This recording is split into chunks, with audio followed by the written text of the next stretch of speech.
Again, thanks a lot for waiting, guys. Sorry about that. Gosh, No we're worries half an hour late.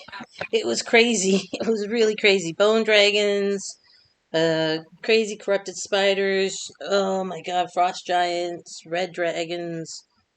It was nuts. I can't remember how many times I died. Andrew, do you know how many times we died? I'm at least double digits. Yeah, me too. Listen, Torshell can't come tonight. Does anyone want to volunteer to play their character? And it would be a good idea. Otherwise, you won't have the benefit of your strongest magic user. Oh, Seahag, are you here? No. I thought I heard someone come into the chat. Yep, that was me. Hello. Oh, hey. I couldn't hear anybody before when I was in, so I had to restart. Oh, gotcha. Well, we're just waiting for Seahag. They're just on their Twitch. So you guys, if you want to find them, just do Twitch Seahag16, and then you can watch along. I was watching the last moments of your bone dragon kill. That was fucking gross. All right, just gross. Guys, I'm back. Bad. I'm going to start I haven't started the audio yet for the stream. If that's okay with you guys. Bollocks. Bollocks. I love that. I'm recording too. I wish you would say that on stream. I do. All right, group. So here's the D&D group. I am exhausted. Anyway. All right, let me take over. You take over, honey. Welcome to D&D. So this is the LGBTQIA2S plus Allies Calgary D&D Meetup group. And we are going through the Tomb of Annihilation. And what happened last time was essentially a carryover from Christmas time. We had a couple months where we were fighting with Santa Claus, his double crazy ginormous candy canes. Frosty was not friendly. He was a frightening snowman. We had a very angry snowball. We had Rudolph, and they came into conflict with our group, and our group got TPK. But, as we all know, when the body dies, perhaps there's something else beyond that. So somehow they found themselves transformed into this weird triangular kind of shaped chamber. And in this chamber, they found that they did not have bodies. In fact, they feel like they evolved into something else. So, I mean, through some trial and error and use of willpower, they've been able to kind of do some kind of psychic connection between one spirit to another. And Nari, the cleric, definitely helped. And actually, I think we'll just, they're in this chamber. They are spirit, not physical bodies. Their physical body is dead somewhere else in this tomb. And good old Monette thought to go and talk to the one resident of this room. Now, the resident of this room, please, Debbie, not right now, honey. You just had your dinner. Sorry, that's my kitty cat. Come on now. You got your dinner. I'm sorry it was late, but that's no reason to do what you were doing. Don't walk on Mommy's keyboard. I love you, but I don't want to look at your ass. Okay. So in this particular room, they saw the one resident who looked like this. I like to call it the big bad dead baby. Oh, actually, you know what? That would be a great Conan dungeon. Enough with the Conan. Evil. I think I'm done with the Conan. I'll read you the description. I was thinking that Vicky was just channeling her inner keeper and brought something from Call of Cthulhu.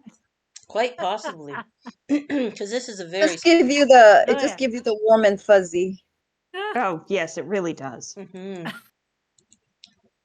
It's warm and fuzzy is an understatement.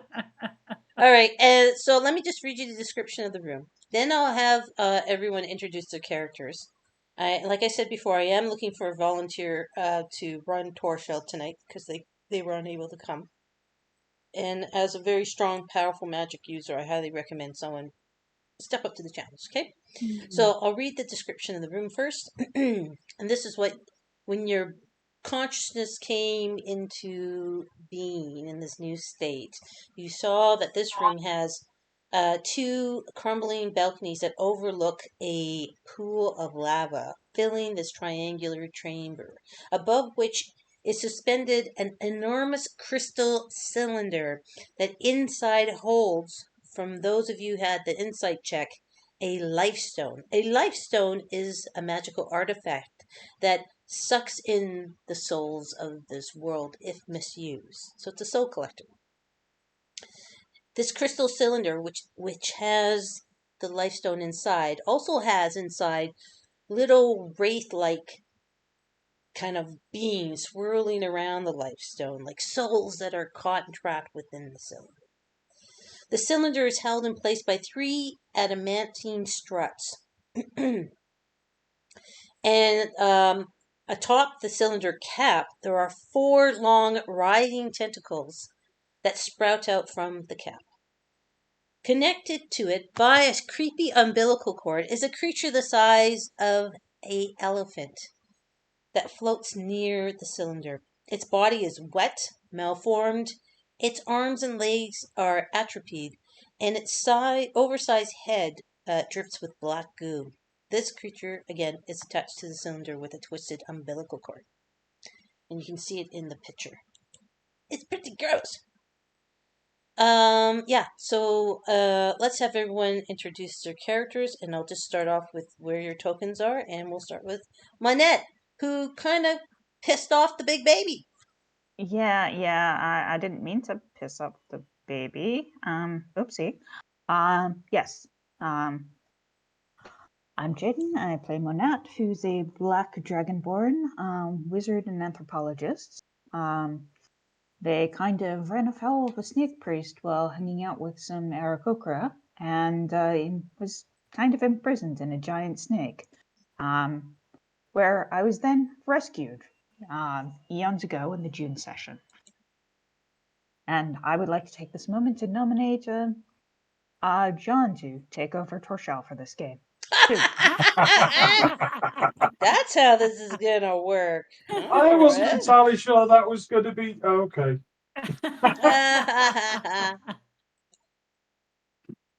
All right. Well, speaking of John, I mean, I don't know if John's up to the challenge, but maybe we'll start with the next one. Will be John and his normal character, though. Oh yes, Hello, everybody. I'm John. I play Vishara Nari, or just Nari. I am a cleric of Twilight and druid of the stars. I like being outside and standing behind my best mate, who is going to be my meat shield for the evening. I have come through quite a lot. I am. I don't think I've got any armor on at the moment. I think that's all gone. And in the spirit world, I don't know how that's going to work. But yes, I try and keep everybody alive and take on a little bit of offense every so often. Nope. And yes, I'm happy to play Torshal. Well, then let's show Torshal. So, Torshal is, sorry, let's just pull their character sheet. Torshal is a fish stick. Simic hybrid. I was wondering, I couldn't remember the name. Simic hybrid, and has made various magical changes to themselves, and now has a fin and very shark-like representations all over their body. So let's hope I don't kill them before they get back to play themselves. Thank you, and thanks for taking up the challenge. Appreciate that. Let's move over to, well, since you mentioned them, let's move over to Seahag, who plays this particular lovely Goliath. So I am Seahag16. I am a Miriam. I am a Goliath Paladin. I am the meat shield for the group, and especially for Nari, who I have come to consider a very close friend and was quite traumatized because the last TPK, they had died before I did, and I was very traumatized because it was like, oh my God, my whole kind of goal in life was to protect and take care of Nari.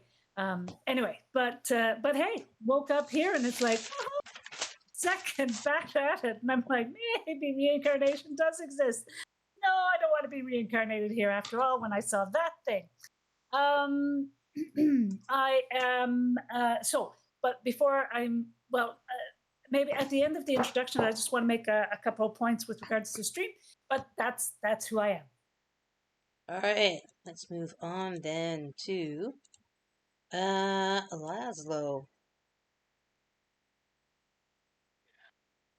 Hi, Laszlo is basically a gnome artificer who previously was raised to inherit a world of communication and legal documents and all sorts of things like that, but ventured out on their own to trust their hands and invention. But as this quest has gone on, even their inventions and tools are not serving them quite as well as they had hoped, and they're not quite sure what is the next thing that they should rely on to attempt to navigate this difficult world. Okay, we just had a request too from the chat and the stream that they can't really hear some of us. So everyone, please make sure your mics are up and your mics are close to your mouth. That's also could be my thing. So I'm actually going to up the volume in Discord as well. So hopefully that will address it. Great.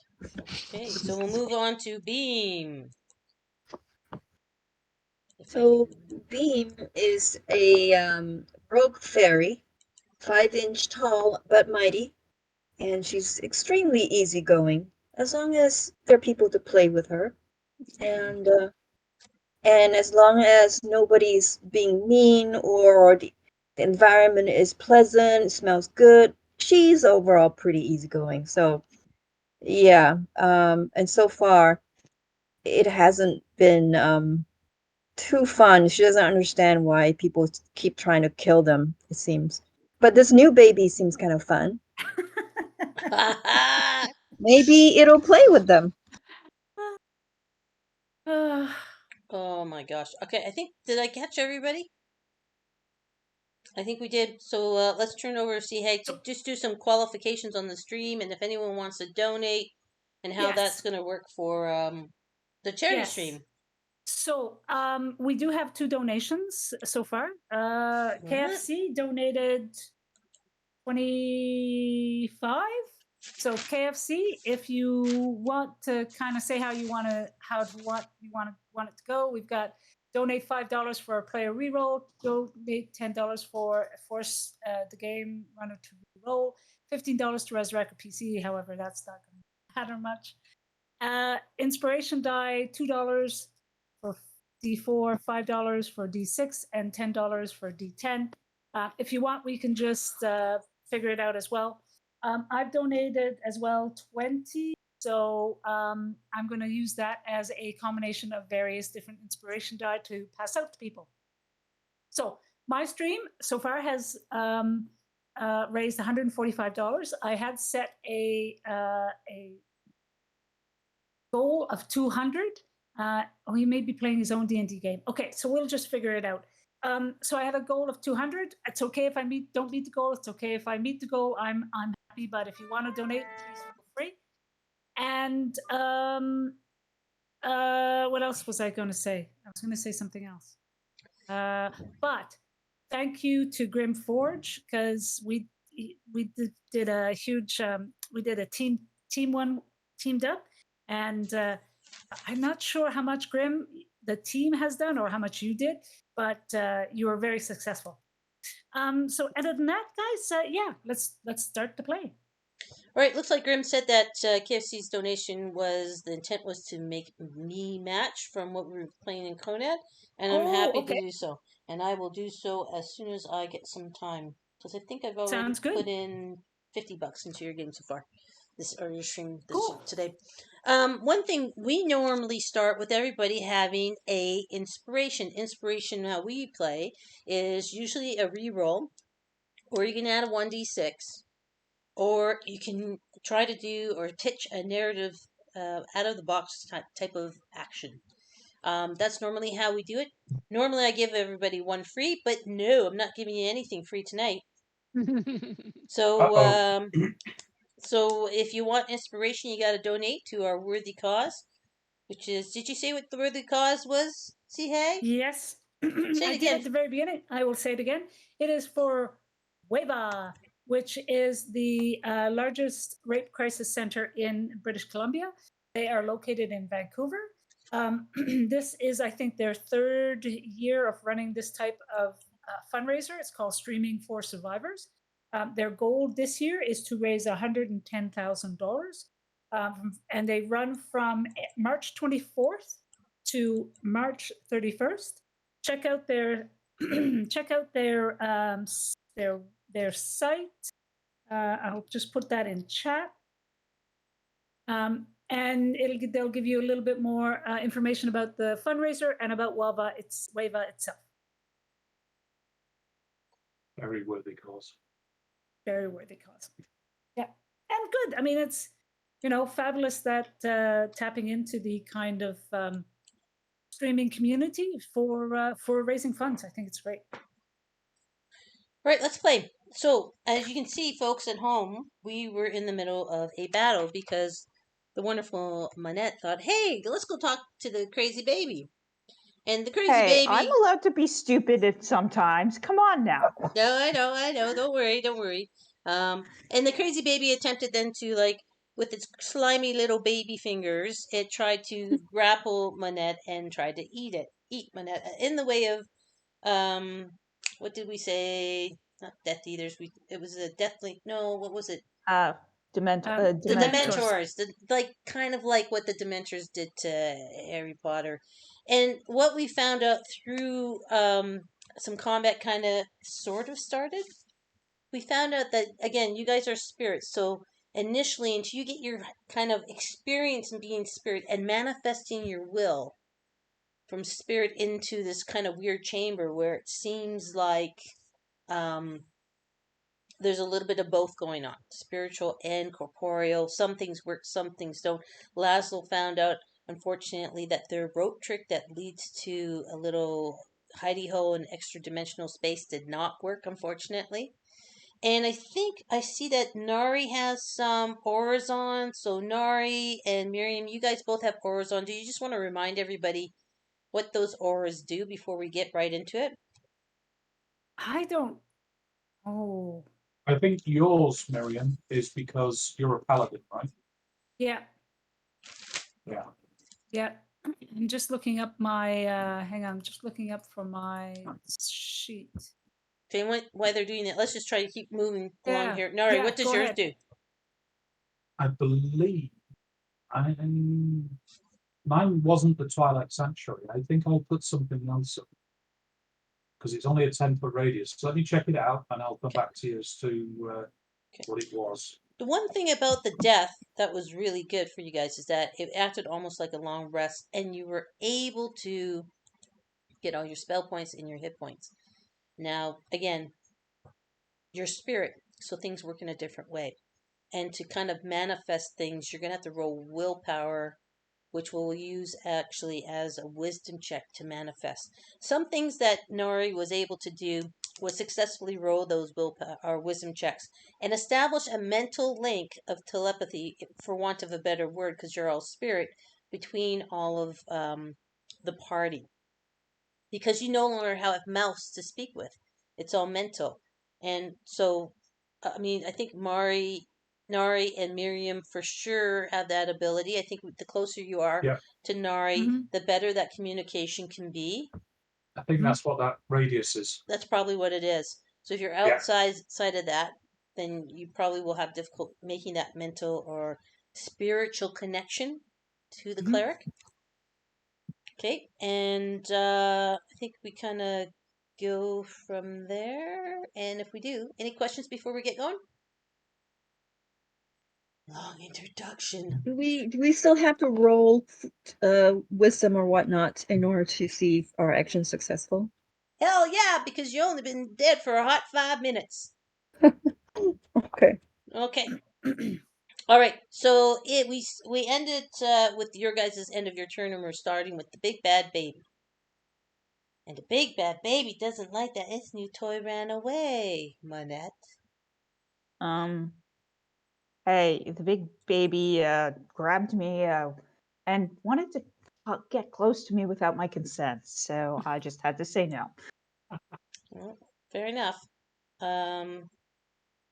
Let's see here. The big bad baby is just going to fire off, zap you with a ray of cold. So that 29, that should hit you, right? Only just. My AC, assuming I still have Yeah, AC, we're gonna is use 14. it for want of a better thing because obviously this is D&D, right? So yeah, so it does 10 cold damage to you, Ah! and it will But start it's- crying. Wah, wah. And but again, it's kind of pulls at the tether of its umbilical cord, and it can't go any closer. So it's going to use its free action to reach out towards the cylinder and suck out a soul and throw it in its mouth and consume that soul. And the soul squeaks as it's being consumed. Now we'll move. Well, Go ahead. that's kind of disturbing. Yeah. And now we'll It's move. eating souls for snacks. Exactly. Exactly. Move down to the life zone's turn, and one of its tentacles kind of slashes out towards Manette, but doesn't quite reach. It seems to have a 30-foot reach, and Manette, you managed to get out of that. Now we move down, and it's going to be Beam's turn. So again, for the first little while, I'm going to have you rolling wisdom checks to first see if you can manifest your will as spirit. Go ahead. Okay, is that what I'm supposed to roll now? Yeah, let's go ahead and roll wisdom. And I think I had the DC as Okay. set as 12. Unless things get So yourself in a weird position and it may change. I'm gonna roll the general wisdom one, right? On the You're doing a sheet. check, not a saving throw. A check, please. Right. Alright, that's a big fail. And I was just going to throw out to Seahag, did you want to use your $20 to buy anybody any inspiration as we start going? Yes. So what I'm going to do is do a pool of, I think $5 gets a D6 for inspiration. So I'm going to do a pool of 4 D6s. If you want to dip into that pool, feel free. It's for the group use. Okay. Woo! Is that okay? And I think if anybody wants to buy our normal inspiration token, I think that would be good for a $10 donation. And that would be a reroll. Okay? Okay. So, again, players, if you want to buy inspiration, check out Seahag's channel and do !donate, and that will give you the link. And if you don't want to, that's totally okay. And no weird thing about that at all. I know money is tight for some of us. But you've got that pool.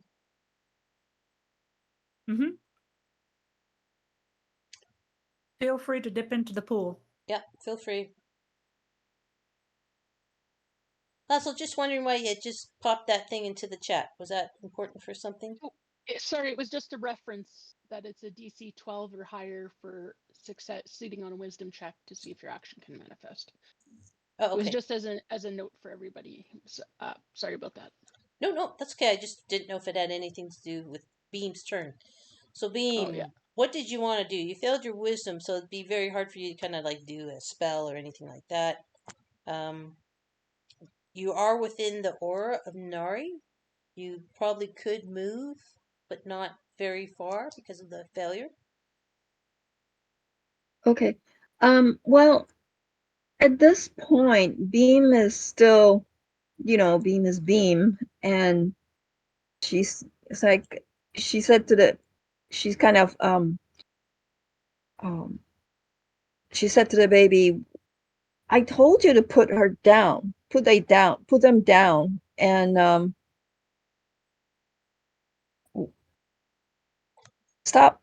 quit playing.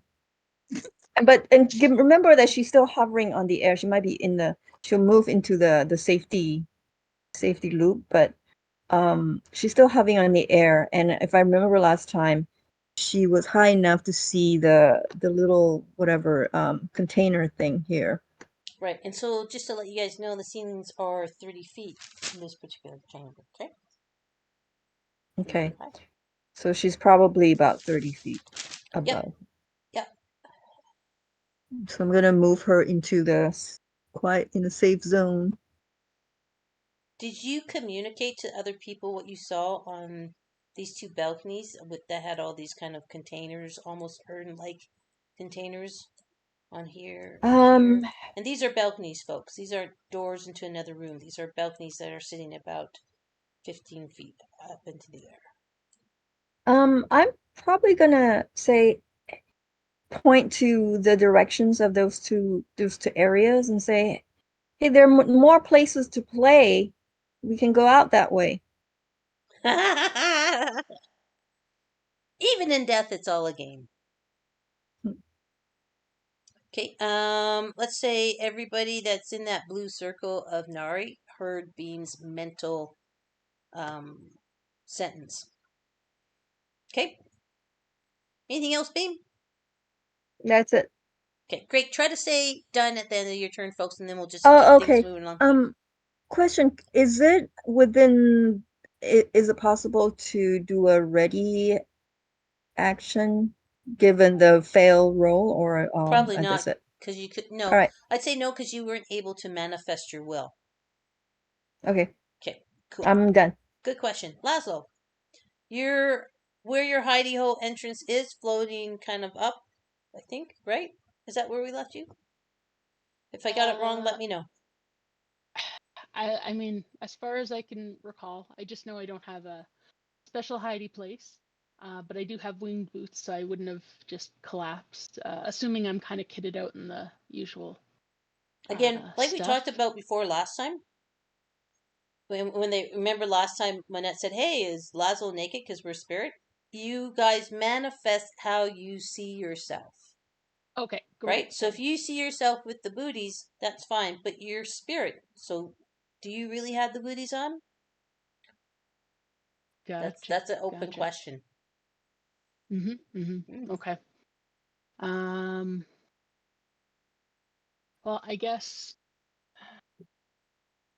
the only one who's kind of potentially in danger right now would be Minette, just because they are in range of the tentacles. Actually, they aren't. You Actually, saw the tentacle swing. I'm just out of range. Okay. Yeah. Okay. Remember the life But force? The tentacle had its turn and did not reach Manette, so you know Manette is out of range. But they got a cold blast or something, some kind of injury. Yes. I know someone's measuring, but that would be me. I've got a little thing that you can't see with the aura on that shows me what the range is. So don't worry. I was just curious. I'm keeping track. If I put it up, then you guys are gonna meta game all day on me. Okay. Of course we are. I'm trying to think I do what to I you. could possibly do. Maybe what's the range here? Okay, 60 feet. Yeah, I think that would be okay. 10. I think so. Okay, I'm going to try maybe conjure barrage at the umbilical cord. Okay. Thrown a non-magical. Well, go ahead and read it. I don't want to be stuck reading all your spells. So please go ahead and read it for our people that are listening and maybe can't see it on the screen and on the stream. So the range is a 60-foot cone, and you throw a non-magical weapon or fire a piece of non-magical ammunition into the air to create a cone of identical weapons that shoot forward and then disappear. Each creature in a 60-foot cone must succeed on a dexterity saving throw. A creature takes 3/8 damage on a failed save or half as much damage on a successful one. The damage type is the same of the weapon or ammunition used as the component. Okay. First, let's see if you can get that cone going. Yeah, and I would just want to think if I move here, then I should be able to bypass Manat. Except, do I have to do a wisdom to see if I could first move? you got to do a wisdom to see if any of this works. To see if you can just even want to yes. manifest the in order here. of Thank you for not operation. hitting me, or at least trying not to. Yeah, exactly. Operative, I will try. Okay, core.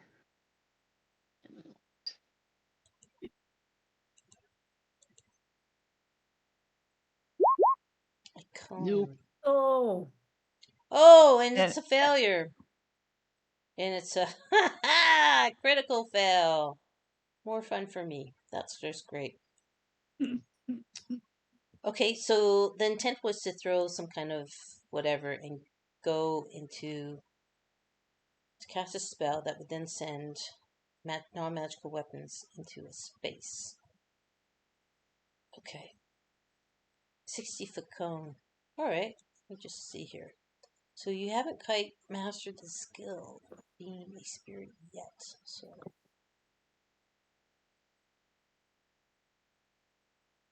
yeah, you unfortunately because it was a critical fail. Fair enough.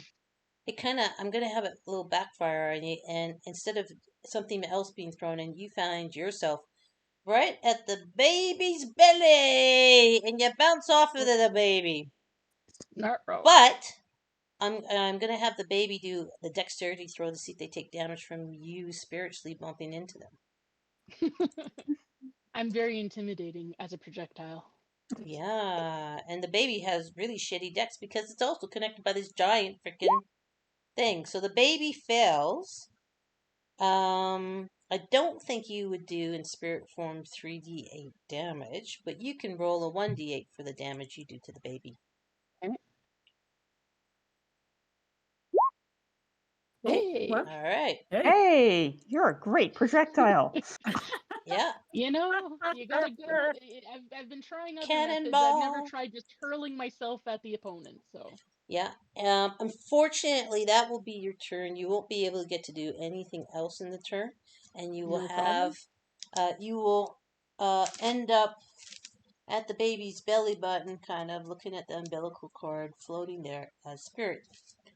Now, this is a weird thing, right? You're spirit, and yet you did damage to the baby. So, I'm just gonna want you guys to start thinking that this baby is something other than just a giant ugly baby. Mm-hmm. All right. And what else? Other thing here. Yeah. Hang on. One other thing. Now that you're there, to check something.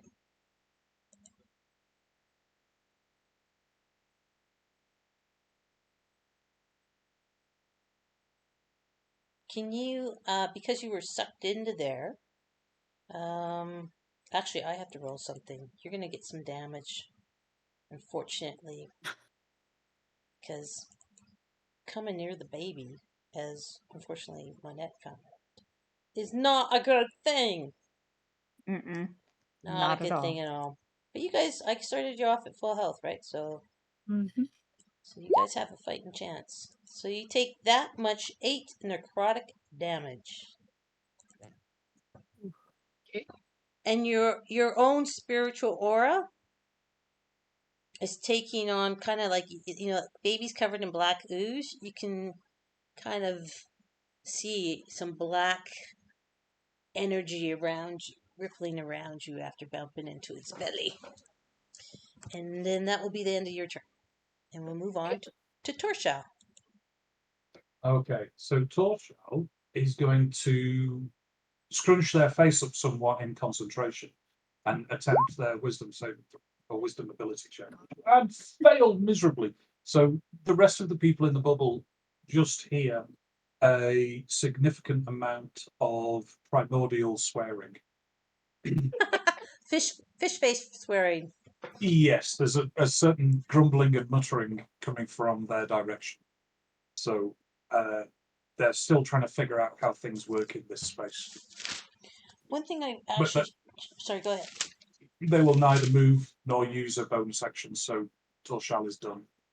Okay, and I just want to remind you guys that that thing was exerting a force that was pulling you guys in, but it was interrupted for one round. Okay, so at the start of the next round, that force is going to start manifesting itself again. Okay, and we'll move on to Miriam. Miriam is like, holy crap, holy, what the hell? Okay, I first should do Yep, the the wisdom check, please. Wisdom check. Let me do, oh god. 14? You make it. You can manifest your will. And I'm like, oh, it's like, oh my god. All right. Is it? So I was gonna say before I saw Laszlo being sucked up, being bumped over to the baby, I was gonna say to Monette, so good with children, are you? Anyway. Except Monette won't hear you because they're not close enough. Yeah, that's right. That's right. And Laszlo being sucked in. If anyone watched any of the curling that's going on, because we're Canadian saying we like watching curling, that's what it looked like. It looked like Laszlo was a curling rocking, shot down the curling rink ice. Yeah. So I'm gonna look at that and I'm gonna say, okay, so I'm gonna attack the baby. Actually, no. I'm gonna attack that blue thing because I saw it taking sustenance, and I see it's attached to it. Correct? Okay, again, the blue thing is a large cylinder with a life stone in the middle of it. And it's a crystal cylinder. On top is a cap with the tentacles going off of it. It is held up by 3 adamantine struts that holds it above this pool of lava. Okay, so now I really want you to hear me. Above the pool of lava with 3 adamantine struts. There are spirits whirling around inside the crystal cylinder with the life stone. And that seems to be feeding the baby. Okay, so I'm going to attack the baby. I'm going to attack the baby with, I've got firebolts. Okay. So firebolt, it's a cantrip, instantaneous. I hurl a bolt of fire at a creature or object within range. Make a ranged spell attack against the target. On a hit, the target takes 1d10 fire damage. Probably it's just sitting there. It's not going to really matter, but let's see. On a flammable object hit by this spell ignites if it isn't being worn or carried. The spell's damage increases by 1d10 when you reach 5th level, 2d10, 11th. And you guys are all level, what are you, level 10? We're level 10. Level 10. Yeah. So it's 2d10, right? Well, looks like to me, yeah. Yeah, okay. So range attack. Let me go back to firebolt. 14. Okay. 14 hits. What's your damage? Looks like it's, what's this, 17 and... The 12 is from the critical, because it thinks you're rolling at advantage. So 17. 17's the damage. That's better than the 12. Okay. And I'm going to yell, hang in there, Laszlo! Of course, they're not going to hear me, but I'm going to say it anyway. Yeah, they won't hear you. And that's it. I'm done. Oh, hang on. I totally screwed this up on my token. Okay. At the end of your turn, because you hurt the baby and the baby went, ouch! It gets to do something back to you as a reaction. Let's see. It lets out a writhing, withering cry of pain, and you must succeed a DC Constitution saving throw. So Okay. that is directed towards you, Miriam, only. Okay. So give me a So I Constitution rolled saving throw. You need a DC of 19. You 21? got it. Yeah, you got it. I won't be doing that again. Yeah, you got it. Good thing you got it too, because it was very bad. All right. Anything else you want to do? No, done. Okay, Manette. Great. First, I have a question. Somehow my maximum hit points went down to 18. Did something happen to my? It used to be like 49 or something like that. From last time? Well, when we started the game today, I had 18 of a total of 18 hit points. So I'm wondering, did I forget something that like Last time? You got mauled by the baby last time. You took a lot of damage from the baby. Yeah, but why would it make my maximum hit points go down to 18? Or is that like some kind of weird typo? I didn't do anything, so I'm not quite sure what happened. Okay, well, Unless and I'd have to check my notes. I mean, I watched the stream or the video again yesterday. I might have just Manette. screwed up and destroyed my own hit point maximum. Yeah, I don't have any particular notes on it, so just put your maximum back to normal and keep your current hit points at what they are at 18. We'll just deal with it. I will assume that the 8 that I currently have is indeed correct. And yeah. I haven't touched your Ow! token, so I don't know. I haven't really been in here this week. Well, I was just wondering if like somehow the baby did like I some don't kind of have a note damage of to it. me that Yeah, yeah, okay. Cool. Well, usually I put a note on yeah, there. I don't want to get any closer to the baby, so I would like to try a mind spike.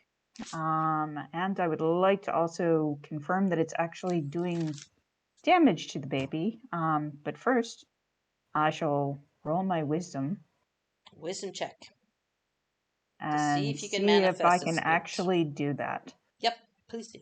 And also, I would also like to move my butt behind Miriam where it's safer. One thing at a time. Do your wisdom check first. You do your wisdom check first, folks, because depending on what you roll, you may not be able to do anything, even move. Oh yeah, no. I was just Yeah. letting everything be known before. Hey, but I can You do make it. it. You can do it. Yay! Okay, so I would like a mind spike. Pop it in the chat, please, and read it for our streamers. Absolutely. We got 6 people watching, so that's great. Welcome, chat. Oh wait, I don't want to cast it. I want to put it in the chat. Come on, bad machine. Okay. Casting time, 1 action. Range up to 60 feet. 1 creature you can see in range, and you reach into the mind of 1 creature you can see in range. The target must make a wisdom saving throw, and taking 3d8 psychic damage or on a failed save, half as much on a successful one. On a failed save, you also know the target's location until the spell ends, but only while the 2 of you are in the same plane of existence. While you have this knowledge, the target can't become hidden from you, and if it's invisible, it gains no benefit from that condition against you. Wow, and it's a concentration spell, so it can last up to 1 hour. So you have to let us know if you're maintaining it or whatever, right? And if you get damaged or something like that, then we'll go through the concentration spells. Mostly I'm just doing this for damage because I don't think the baby's gonna disappear on us, but who knows? I might need to recast later. Okay. And then I also get extra dice for higher rolls or higher spell slots, so I'm going to cast this at a 4th level. So that'll be 5d8 of damage. If it hits. Okay. Cool. I'm going to roll, but in this case, the baby rolls with advantage. It has magical resistance. So first roll. Oh, there you go. Roll and 7 and 12. So it doesn't make it. Go ahead and roll your damage. Awesome.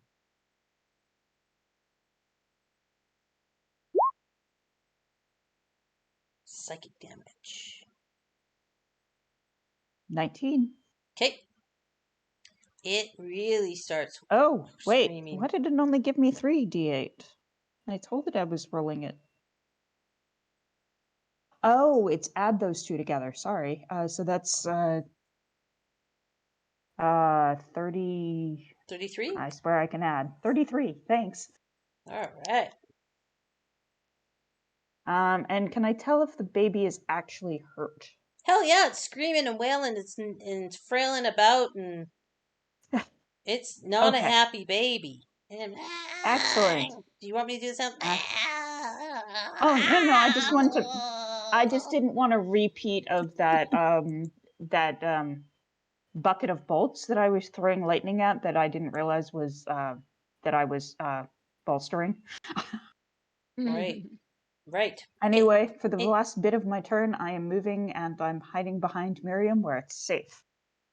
Well, one would think with a paladin, right, in the afterlife? One would think. All right, Nari! Yes, and done.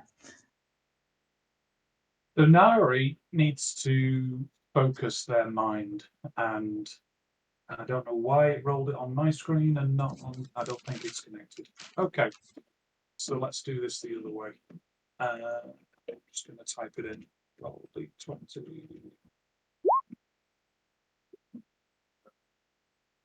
Did that work?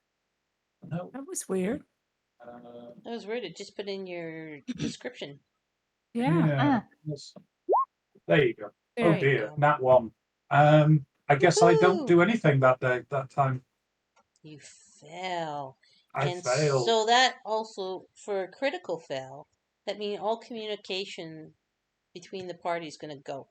Nobody can hear each other in their mind using Nari as a node. Everything I'll is look silent in your consciousness. I'll look across at people and shrug, and then that's the end of my turn. Okay. The big bad baby's not happy. It's crying. It's been burnt. It's been hurt psychically. It's had this stupid little thing bounce into its stomach. And it looks down at you, Laszlo.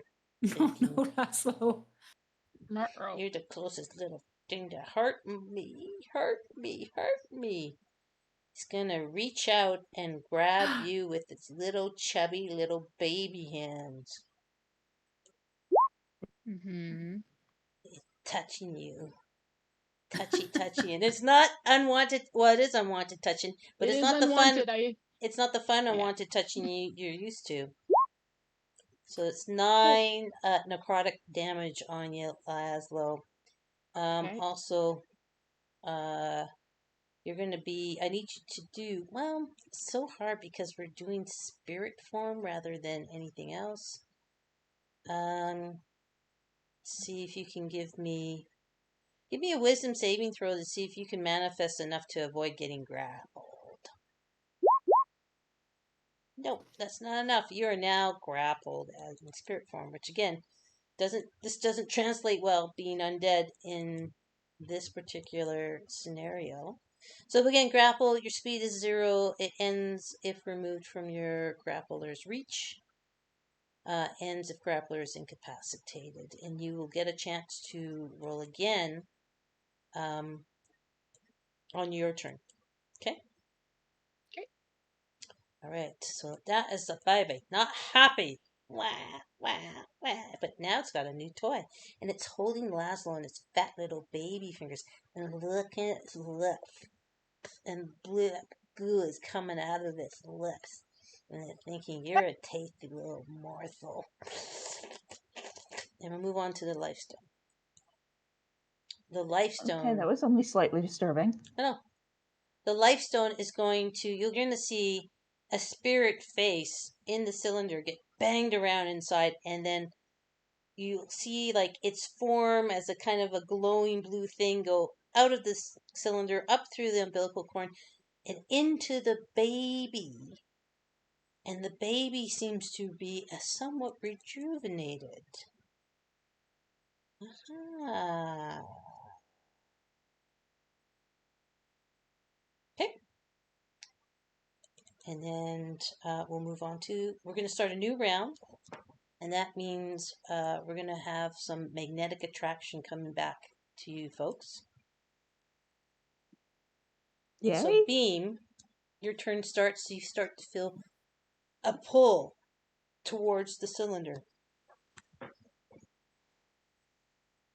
Okay. And we'll start off with your wisdom check to see if you can manifest that spirit. That's right. It sucks to die, you guys, right? But there has to be consequences to your death, right? I It's free. can't make it super easy because you died. It did done die. You did done. It did done die. Yep. So Ooh. nice. Yes. Beam, Nice. you. That is super great. So whatever you do, we'll say you can resist the magnetic pull. I won't have you roll for that. You automatically resist the magnetic pull. Okay? Okay, I'm in a dilemma. I You said that the life stone fed the baby's energy through umbilical cord. Yeah, because all the little spirits are trapped in the cylinder with the life zone. So you see, it's kind of got that animation. That's kind of for, there's like little spirits swirling in there, like thousands of little spirits. And some of them get against the glass of the cylinder, like going, save me, and gets pulled in the whirlpool of lives or souls swirling around the life zone within that cylinder. Right, and then how did the baby get rejuvenated? Well, it got fed, right? Soul snack.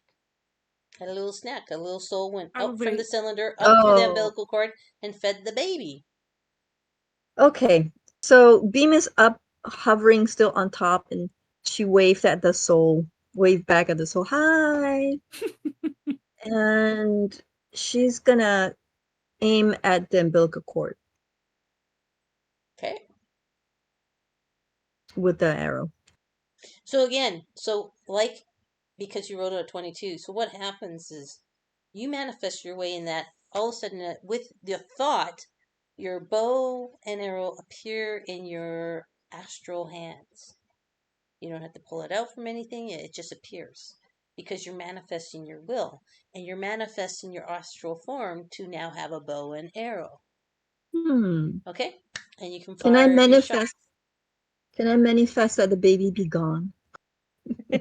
Well, if you want to waste your spirit or your turn on it, you could. There we But go. I see you shot your short bow, and that does hit. Go ahead, roll your damage. Okay. Yeah, and you've got all that other psychic's blade and all that other kind of stuff. So let's see here. Psychic blade, sneak, and piercing. Wow, that's a lot.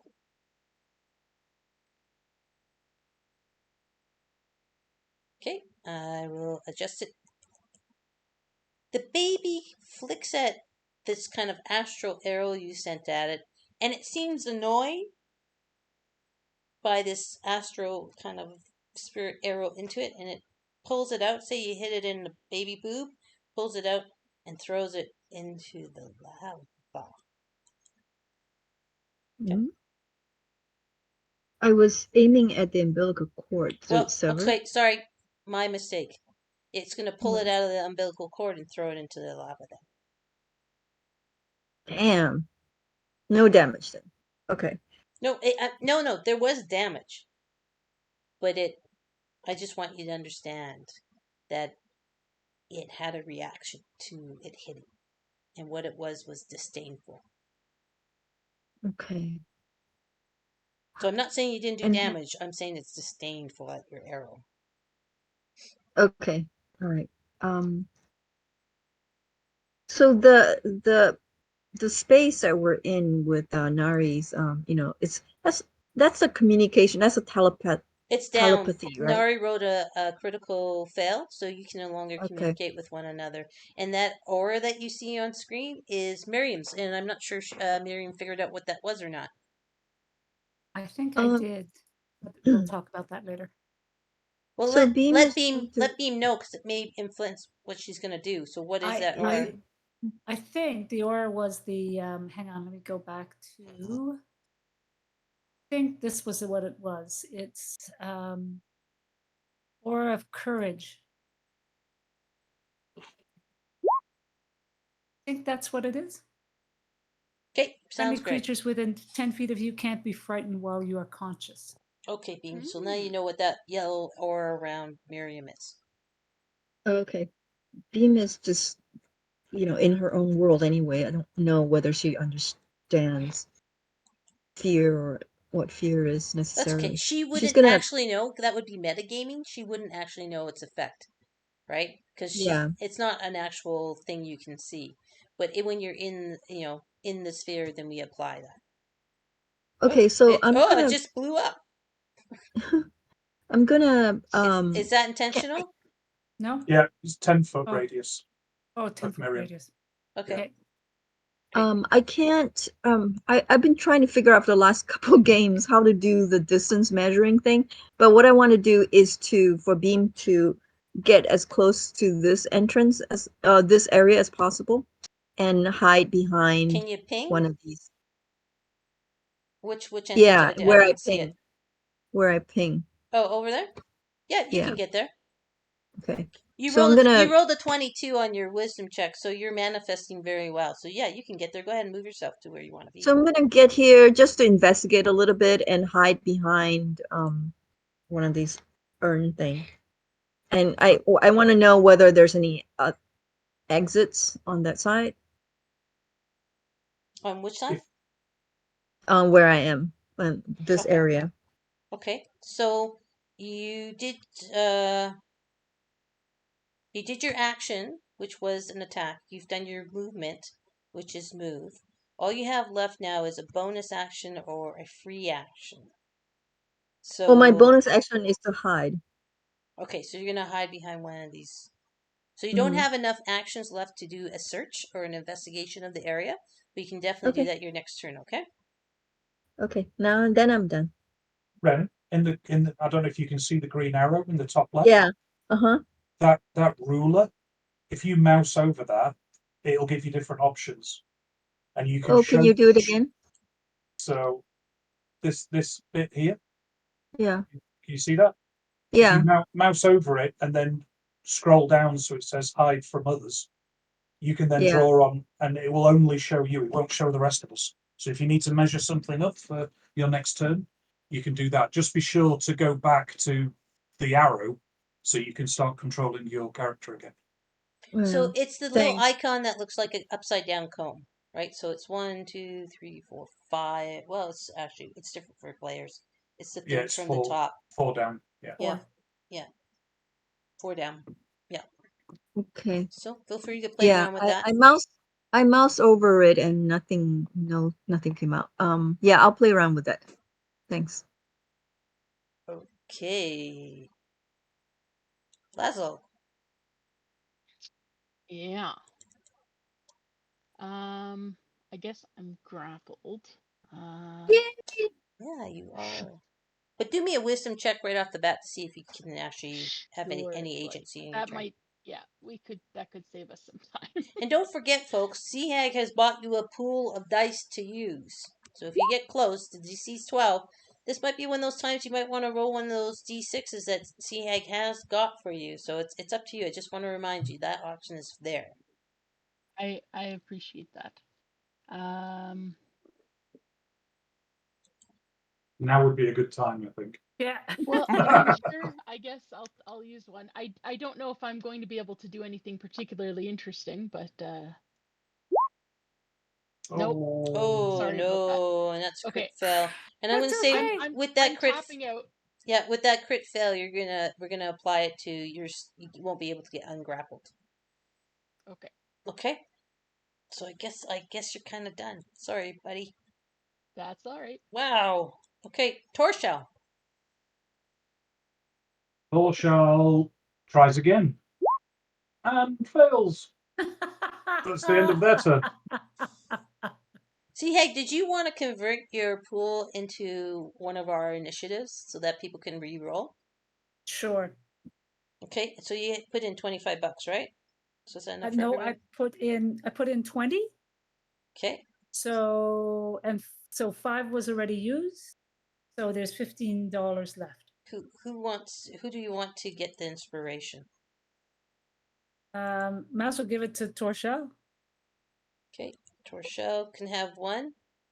Anybody else? So there's 2 more. Who do you want to have that? Oh, is there 2 more? Well, Torshell's not here, so I'll give him to. Okay, deal him out so to. I will give another one to Laszlo and another one to Monette. Thanks. Sorry, Beam. And you and I are just gonna seem to be able to roll okay. I think they need a little bit more assistance. No so there worries. you go. Sorry, I'm just trying to find Manette on my thing here, and it's not bringing it up. Hang on, Manette. So you'll see that there's the unicorn inspiration on Nori, who's playing Torshell. Also has it, and I'm still working on getting Manette there. Just so it keeps us mindful of it. Here we go. There you go, Manette. Thanks.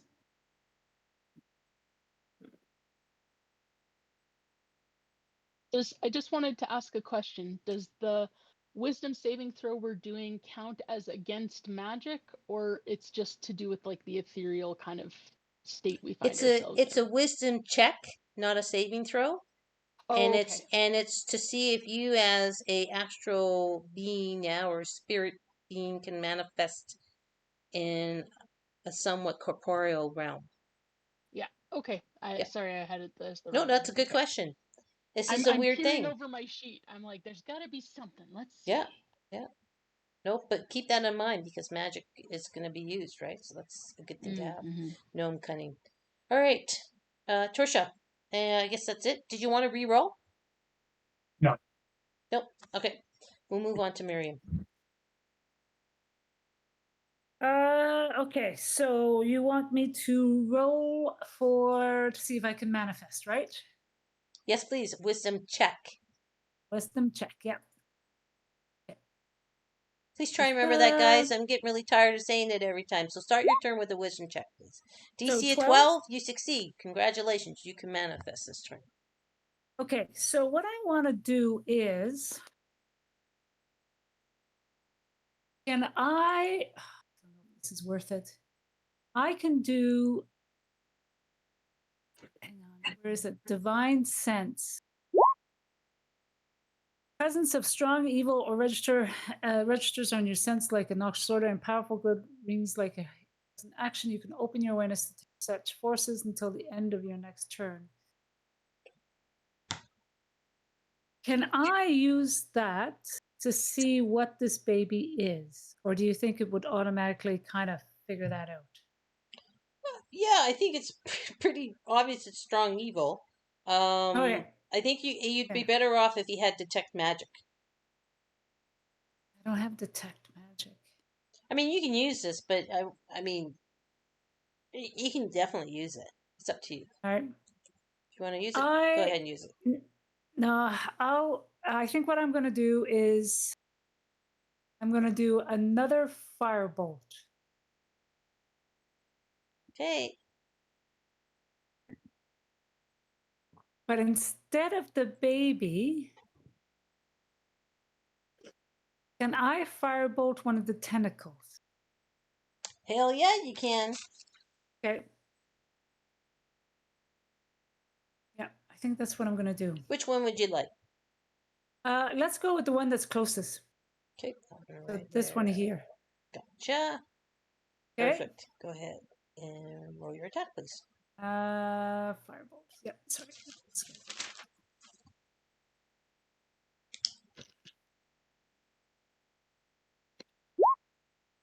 15. 15 hits. Go ahead and roll your damage. 12. Okay. Let's call that tentacle A. Okay. And then what we'll do is call the next one, we'll go clockwise, the next one will be B, the next one will be C, and ending with D, okay? Okay. All right, so it's scalding, it's flesh seems to be blistering, so you absolutely did damage to it. Now, let me just see if I've got double attack, but I just gotta know if I need to do a melee attack to get that. that? Fighting. Extra attack. You can attack twice instead of once. Whenever. Okay, so I'm going to do it again. Yep, go ahead. Same thing Yep. again. Sounds good.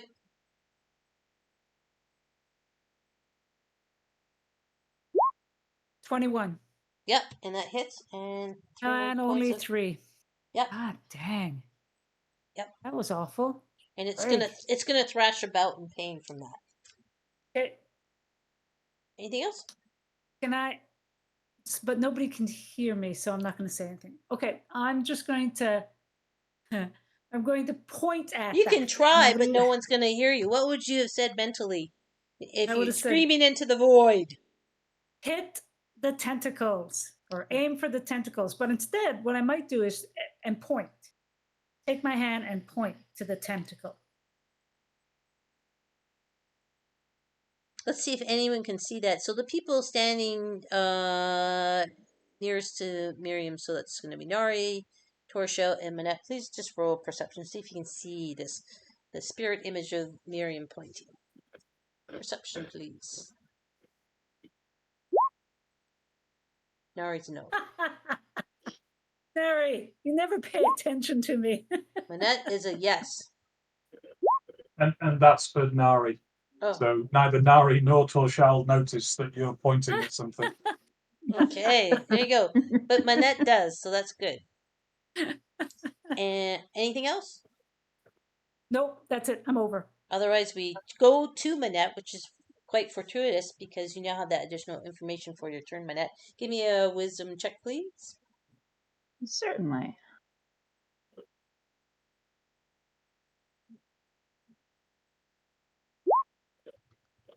Oh. Nope. It's a big no. Well, I'll just be standing there this turn. Yeah, I guess I'm done. And I keep forgetting to do the magnetic pull for you guys. Yes. Do I need to roll something else for that? Yeah, or... but you know what? I'll start the next turn that starts with Beam because that's my fault for forgetting. So we start the new round with Beam's turn, and we'll do that. And I'm sorry about that. I keep forgetting. It's hard. But I got a plus from that because of that very. I'm done. So. Okay, let's move on to Nari. Nice. Damn. That's Nice a nat roll. 20 for my Nat 20. action. Yeah. Yep. So I'm going to re-establish the link as a node. Let's just put that back in. Save that. Ka-ching. Everybody can now hear Torshal's cursing. Except for Beam. Beam can't hear Except for Beam. Yeah. And Laszlo. And Laszlo. And Laszlo. So, as an action, I am going to manifest something. And Great. it's a... Just put the mouse where it is. I think I've copied and pasted it. So... That's the spell. Sorry, it's sort of done, but my browser is not linked at the moment. So essentially, the spell bestows hope and vitality. I choose any number of creatures within range, so all of my comrades. And for the duration, which is the next minute, each target has advantage on wisdom saving throws and death saving throws, and regains the maximum number of hit points possible from any healing. Nice. So it lasts for 1 minute. So that's going to be 10 rounds. Correct. Can you keep track of your 10 rounds, please? Yes, certainly will. Okay, great. So I will just. What's the range on that, please? Or who you choose? It's 30 feet, so it doesn't choose Beam or Laszlo at the moment, unfortunately. And that's a spell. So now, as a bonus action, I'm going to use a druid feature. And in the spirit world, my body starts to shine with certain stars, and an astral star sign joins these stars together. Someone's eating. Sorry. And the star sign becomes a chalice. And basically it means whenever I cast a spell that restores hit points, myself or a creature within 30 feet of me also gains extra health.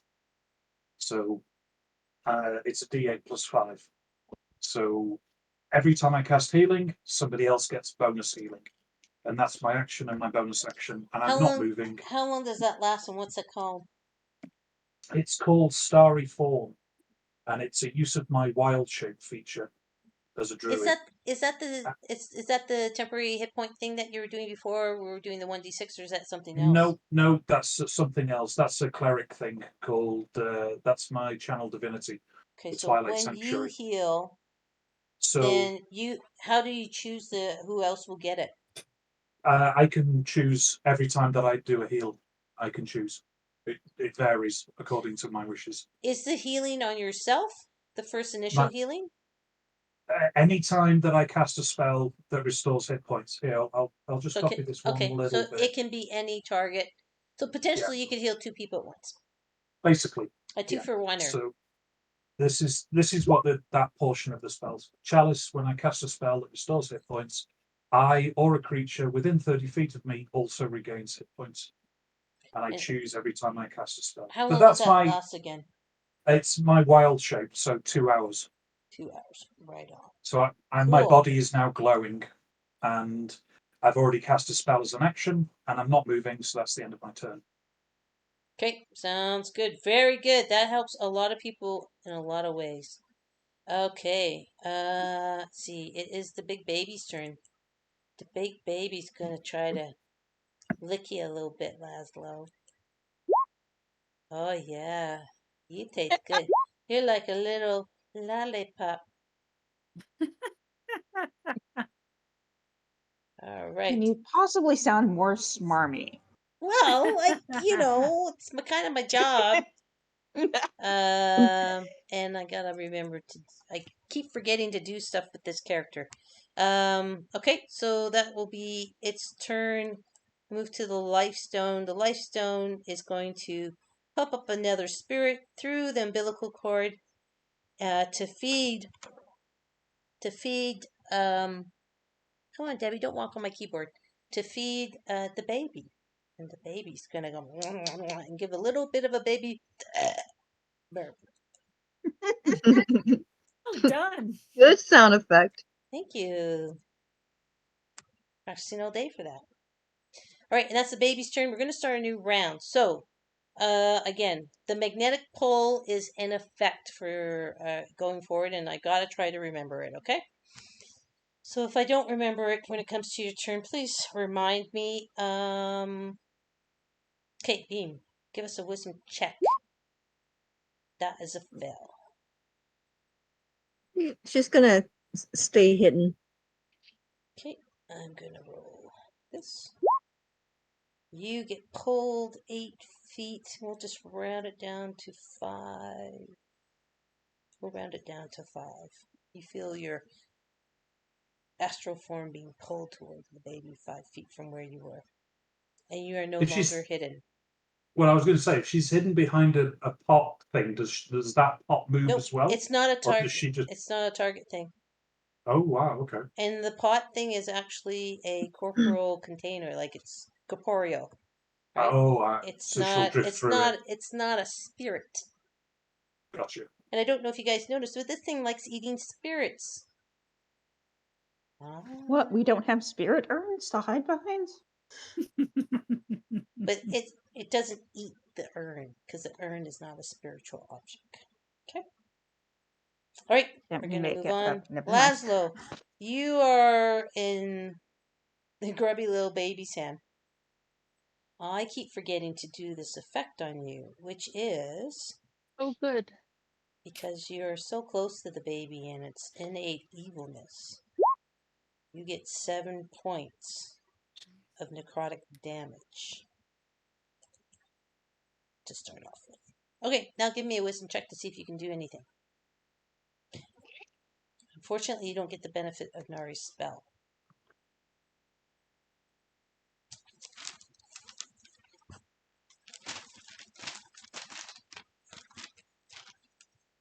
Why is my cat being so naughty tonight? That's a big fail. Did you want to roll your inspiration supplied to you by Seahag's donation for a reroll? I will try. You want to? So do I just re-roll it? Just roll a d6. Or d6, okay. Well, no, this is a reroll. Ah. We changed it to a complete reroll. which will be better Right. for you, probably. Okay, come on. Come on.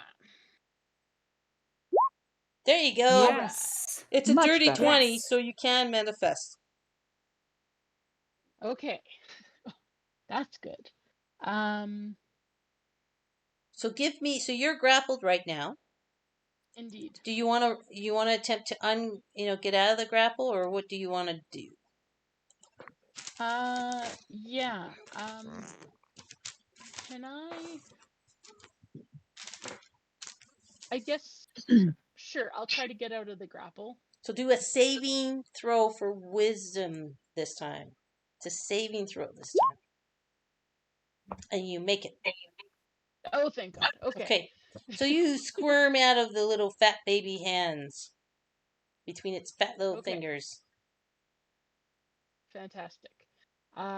Then I would like to I would do another save for like my next action, right? Do I have to check for each No, action? you rolled a 20. You can manifest in Okay. this thing. So you can manifest, and now you can Fantastic. do your whole turn. And you managed to escape the Okay. grapple, so you have your whole turn ahead of you. Okay, so I would like to aim at like this point here where the umbilical reaches the vessel, and I would like to shoot it with my crossbow. Which part? I can't see where are you pinging? Oh, sorry. It's like I think you mean this one? yeah, that's it. The connection point. Yep. Okay. And I'd like to, because I'm figuring we gotta stop the snackies. And So, if it's right physical, there? I don't know if yeah, that's the thing. Because I'm Alright. like, I don't know which is going to take damage, this physical or the spiritual, but hopefully this will, if anything, at least help me figure out that. So yeah, so I'd like to shoot with my repeating crossbow. Okay. Okay, so I'll hit that. Uh,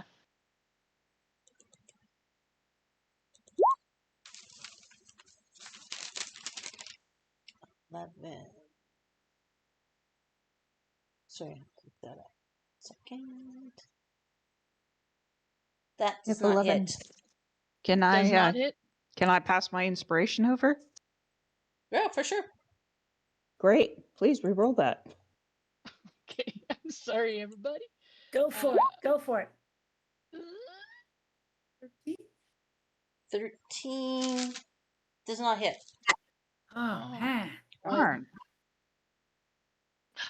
Because I had a thing prepared for if it hits, but I didn't have a plan for if it didn't hit. Okay. So that's what I wanted to do, but I think it only works if it hits. So I will have to. I guess I've used my action, so I will try my movement. Are we technically floating? Your spirit. It's floating, you're floating, everything's kind of floating. Okay. And don't forget then, that it does have a magnetic pole to it, right? Yeah, towards the baby or the vortex? The cylinder, actually. The cylinder? Okay.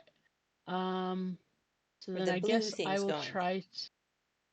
So I think I Okay. was having you do wisdom saving throw, because it's really your kind of your spiritual thing to try and resist this pull.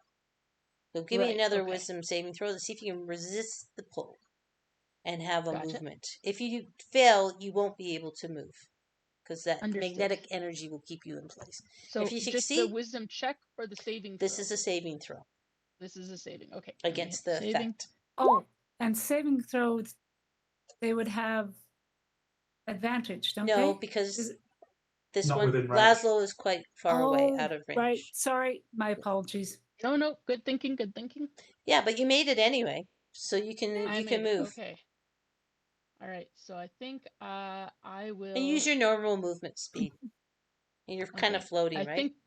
Yeah. So I think that's 10, 20. Just really want you guys to 30. remember that triangle, that red stuff, that's lava. Just keep Yeah, that in I'm mind, trying to right? get away from it. Would this be a slope towards the lava that I'm on currently? Yeah, but you're floating, right? Okay, yeah. Because you guys are all spirit. You're all floating. I know. I was just trying to make sure that I was not underappreciating the lava threat that you were mentioning. Okay, so my speed is Is it a 25, threat so or I is think it a that's about tool? right. Well, Ah. guys. But nobody seems to Mhm. be picking up on any of the hints I'm giving them. But that's I okay. do, but I just can't get my wisdom to make me bloody work. Yeah. Okay, well, at least I think I'm on the surface now.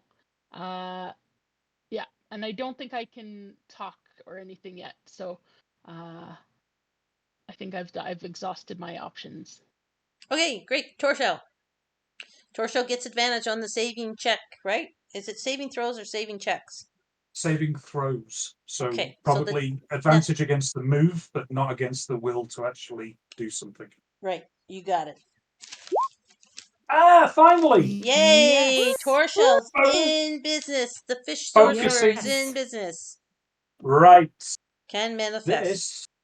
This is what I want to manifest. Shit. And I'm aiming at the metal strut here that's Okay. attaching to the wall. Okay. And it's a metal object, so it has disadvantage on its save. And I believe the saving DC is not 13, it's 16. Can you make sure on that for me?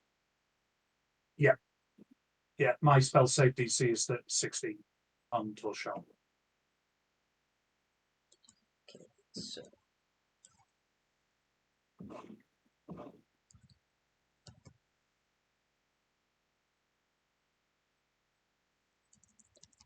Sorry, just gotta bring up its character sheet. And I'm going to cast it at, how many slots do I have? I'm going to cast it at 5th level.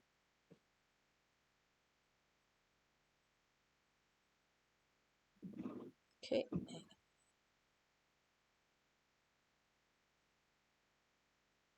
Ah, interesting. All right. It doesn't have stats for that, so it will just be a 1d20 with nothing added to it, okay? Okay. For its saving throw. Doesn't make it. So go ahead and Excellent. roll your So damage. the metal strut Yep. Oof. takes 21 points Whoa, shit. Oh, of right. damage as I attempt to shatter it and break it away. Okay. We're going to call that strut 2. They do have hit points, by the way, so that's very good. And 21 points. What kind of damage? It does thunder damage. Thunder damage. Great. Okay. Yeah, you hear the thunder kind of hit it and echo as if something huge has hit this metal strut, like a big kind of gong or clang. Right. And you can see the metal is cracking somewhat, so it did take damage from that. And Torshell, feeling very smug about themselves, is going to try. Is going to move just around the corner here into that alcove. Very smart, fishy. Well, Very intelligent smart. space character. Yep, exactly. Anything else? No, done now. Torshell, Okay. move on. Great. Miriam, let's give us a wisdom check. Can you manifest as an astral ghosty? Yes. Oh, I'm sorry. I was looking Torshell, at my spells. can you stop for just a sec? Torshell, you need to do a wisdom saving throw with advantage to see if you can resist the pull of the magnetic. So with advantage. There you go. Yes. Great. You resist, you're able to go in the alcove. Thank you. Sorry, guys. We got to try. Help me remember that because it's been a long day. It's been a long day. Okay. Sorry, Miriam, go ahead. My apologies. Wisdom check? No. Wisdom saving throw? Yep. Is it time to eat the Goliath? I think so. No, 19. I think not. I think the Goliath is just fine. All right. So that's it. because I You can failed say the wisdom something. check. The magnetic thing's been brought up, so if you want to use a free action to say something or to talk to Nari, you can. Because Nari's the node, right? Nari's the linchpin of that. So watch out for magnetics. Watch out for the pull. Okay, and you're done? That's it. That's Why it. I'm not? done. Great. Wisdom- First, let's see if I can manifest my will. Yep, wisdom check, please. Yay! You can! Yes. Nice. And let's see if I'm going to be sucked into the lifestone. No, you're safe. Yay! Nice rolling. Yay! Nice rolling. Excellent. Okay. First, I'm going to think at Nari. I don't suppose you can heal me when you get a chance? Because I'm kind of really hurt over here. I noticed. It's coming. Don't worry about it. Yay! Thank you. And then I would like to firebolt at the same strut that Torshell just shot at. Please do. Shall I read firebolt or? Oh, no, I think we already read it once, didn't we? Yeah, I it's think we mine did, yes. because I did it. Sorry, Yeah, it's Great. not that it's mine. I used it before. That hits. And Ooh. 18 hits. Yeah, that'd be like 31 of damage. That's a shitload. Well, wait, no, it's 11. No, well, it's 11. It's 11. Yeah. Because The 11 20 is for the regular roll, the 20 is I for see. the advantage. And you're not doing that it would have with been. advantage. Yeah, okay, so just the 11 then. That's still pretty Sorry. good. No, don't be sorry. That's pretty good. So that is 11 more damage on that strut. Okay. Okay. How broken does that strut look? It's cracking, but it still seems like, again, it's a bit of a lesser clang when your Okay. energy, your firebolt hits it. But it's kind of changing color a little bit because of the heat of the firebolt, but it's still there and it's still holding on. Okay, well, in that case, I am done. Thanks. Yeah, but the damage did take, just so you know. All right, Nari. Let's get the 2-for-1 out, man. Let's do a wisdom check to see if you can manifest first. Boom. Wow, 20. Ooh. Okay, great. That's super. That's a natural 20. That's awesome. You don't Okay. have to do the wisdom saving check to see if you get pulled in or not. You're going to automatically succeed with that natural 20. Cool. Thank you very Yay. much. Take it. So my action Mhm. is I'm going to use sorry, it's 60 feet. Is the umbilical cord within 60 feet of us? Or 60 feet of me? Yeah, just. So I am going to toll the dead. Actually, I don't think it is. I'm counting the grids. 5, 10, 15, 20, 25, 30, 35, 40, 45. No, okay. Yeah, no, it is. So toll the dead because the umbilical cord has already been hit. Yep. Wisdom saving throw DC 17 on. Is it the baby or is the umbilical cord a separate thing? I think it's probably the baby, right? Do you want to do an insight roll to see if you can figure it out? Sure. Go for it. My insight is quite strong. It was a 25. Nice. No, it's not. It's kind of a melding of both. The closer you are to the cylinder, it's the cylinder. The closer it is to the baby, it's the baby. Because it's a shared organ. Shared organ. Well, I'm going to toll the dead it anyway. No So it needs problem. to, whatever it is, it needs to make a wisdom saving throw, DC 17. Okay.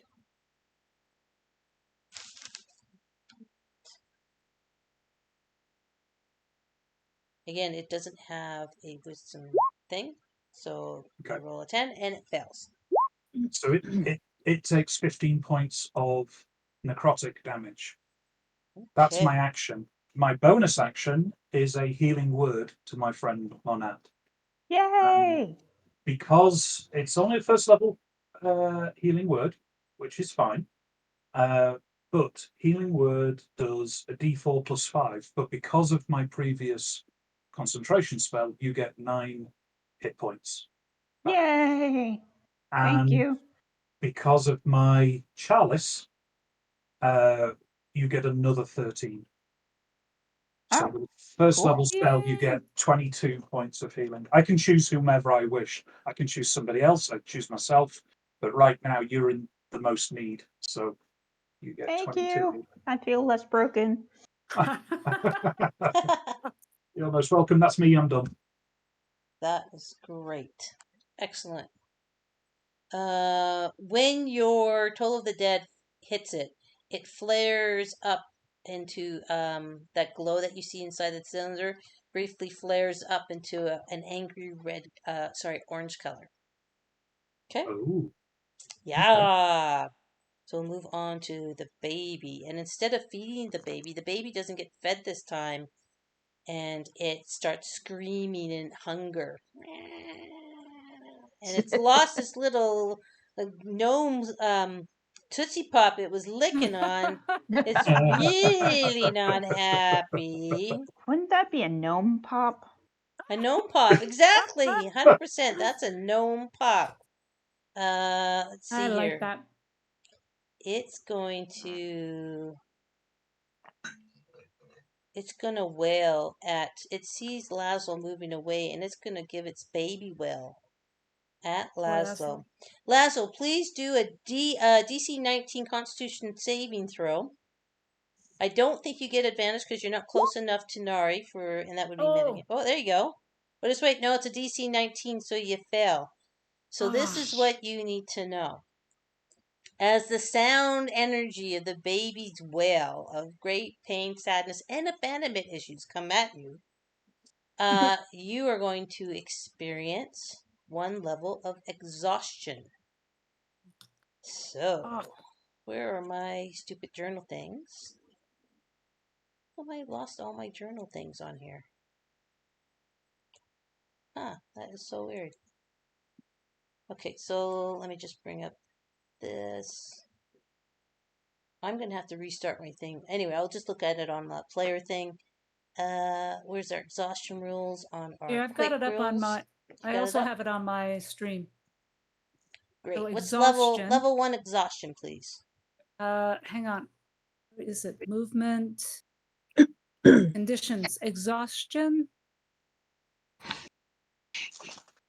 It doesn't have it here. Let's try the other page, other side. It's gotta be on here. This is like the best little cheat sheet ever. I know. Anybody Let me looking try at this one. Our cheat sheets? Combat exhaustion. Where the heck is exhaustion? Making an attack, spell casting target. Here you go. I've got it. Disadvantage on all ability checks. Yeah. Okay. Oof.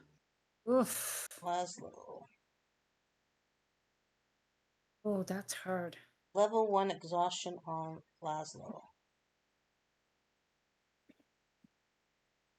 Okay. And disadvantage on all ability checks.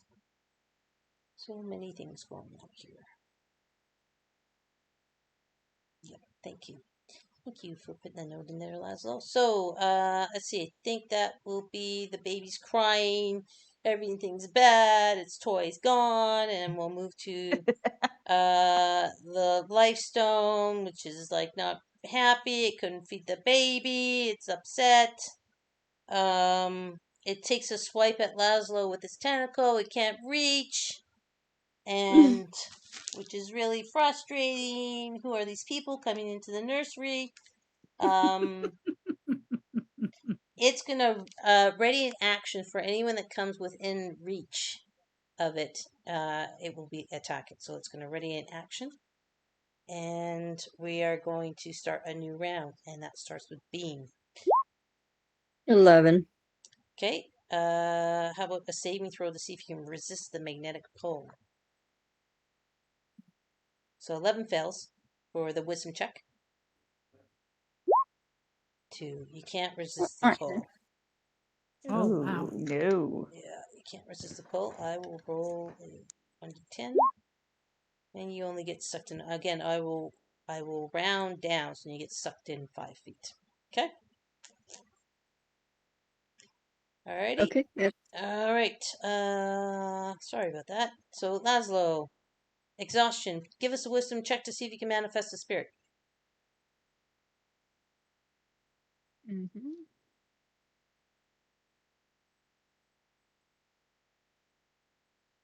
Now, here's what I kind of want to throw at anyone watching in chat, anyone in the group. If you guys want to do a $20 donation, we will stop doing wisdom checks and we'll say you can all manifest as spirits. Who wants to take me up on that offer? I will. Okay, so that's the $20 US donation. Yep, I will do that. All right. So actually, we're going to retcon a little bit then. I'm going to retcon it. I just thought of it just now. Beam, because of that donation, you can have the full benefit of your turn. I'll move you back. We're going to just retcon and go back to Beam's turn. Okay? Whee! Yay! And sorry, Laszlo, just hang on a second for Laszlo's No turn. worries. So I just thought, wow, we got to make some money for a good cause. So thank you, Seahag, for your donation. No problem. And so nobody will have to do the wisdom check to manifest as an astral ghost now. Let's get the donations going, people. All right. Beam, True. what do you want to do for your turn? All And right. we'll have you re-roll the wisdom saving spell at the end of your turn.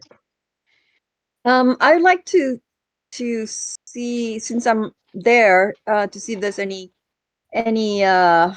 opening exits or what's in the urns, for Yep. around here. Sure. Roll investigation, please. Okay. Looking for it. Oh, come on. Wow, Jesus, that really sucked. Oh God. Not even inside the urns, because I'm right there. I know, but you're little, and you find as you're trying to pry off the lids and stuff that these. I mean, give me an Arcana check if you don't mind, or Arcana Okay. check, however you want to pronounce it. Let's see how much further we can go down.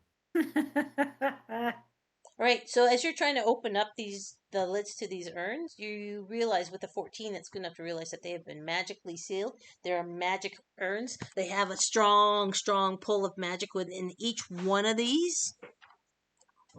And Uh-huh. even as you tap on them, if you kind of try to shake one, you can hear a little bit of rattling inside. Do I have any feeling about for 14 whether they're friendly or not friendly magic? Nope. Okay.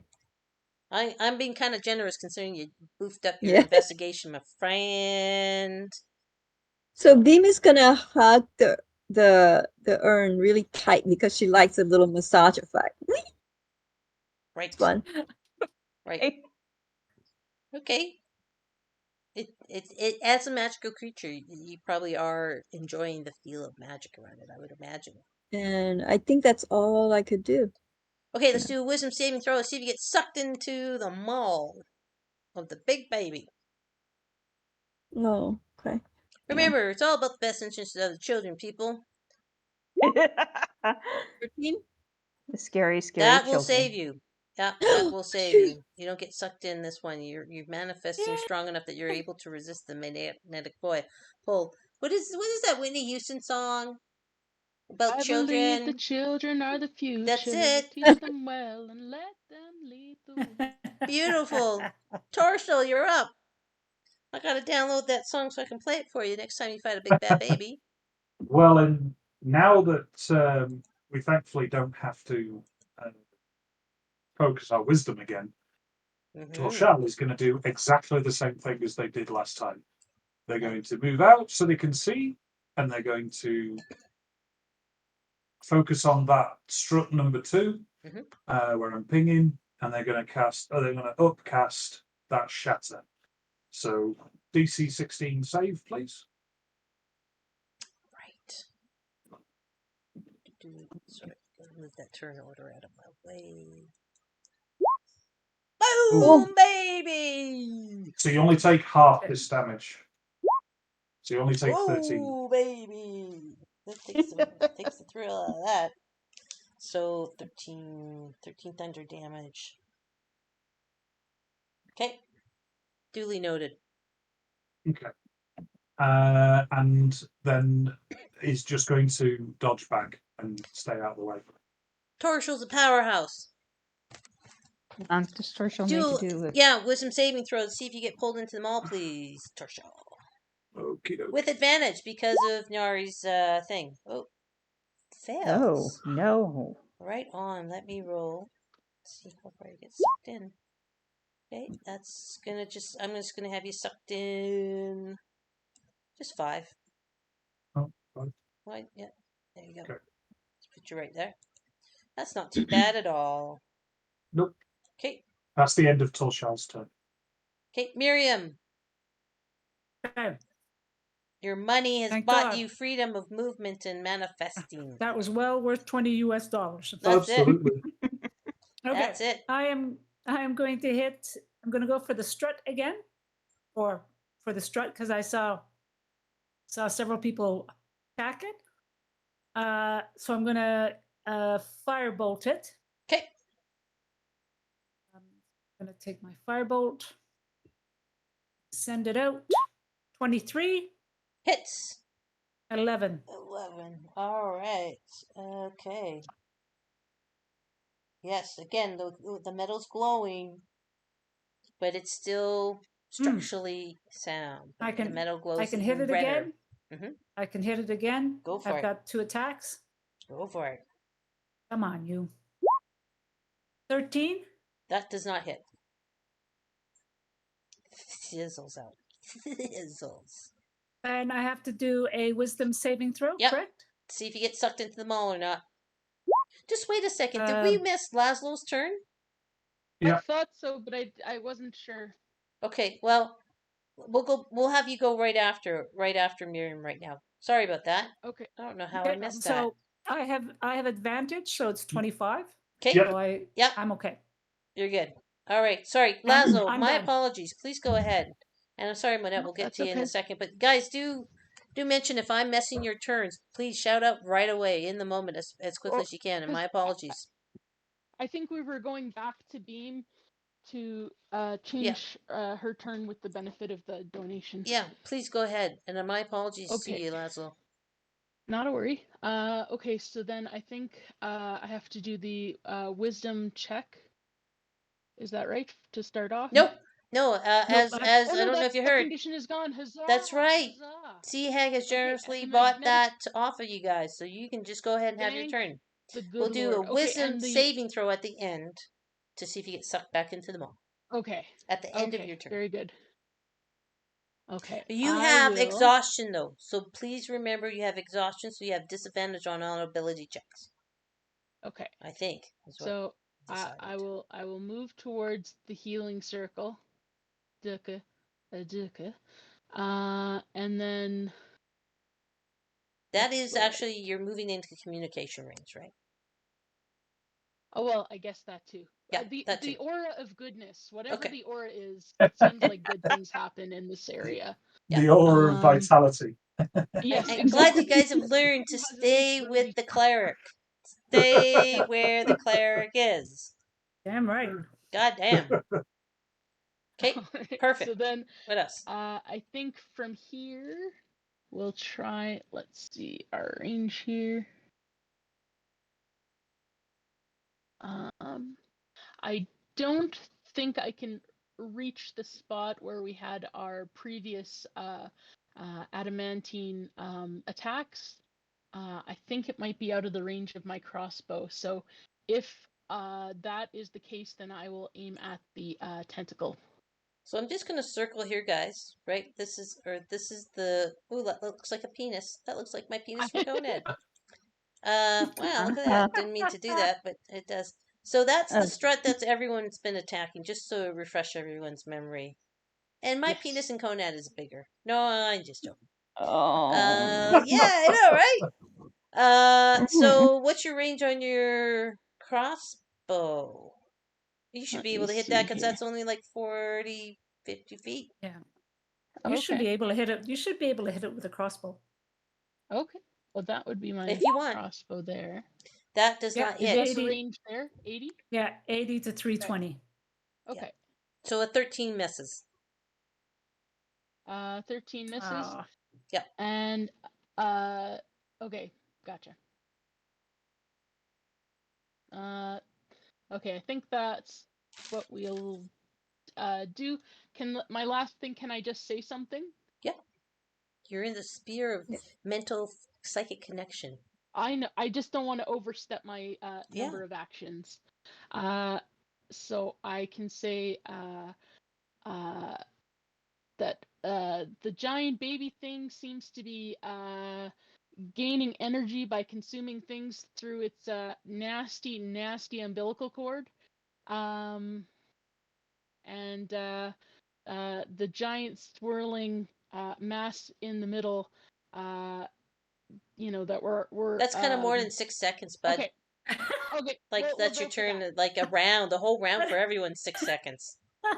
Like whoa, I was brought up in a monologue. communications guild. Whoa, Shakespeare. This is not.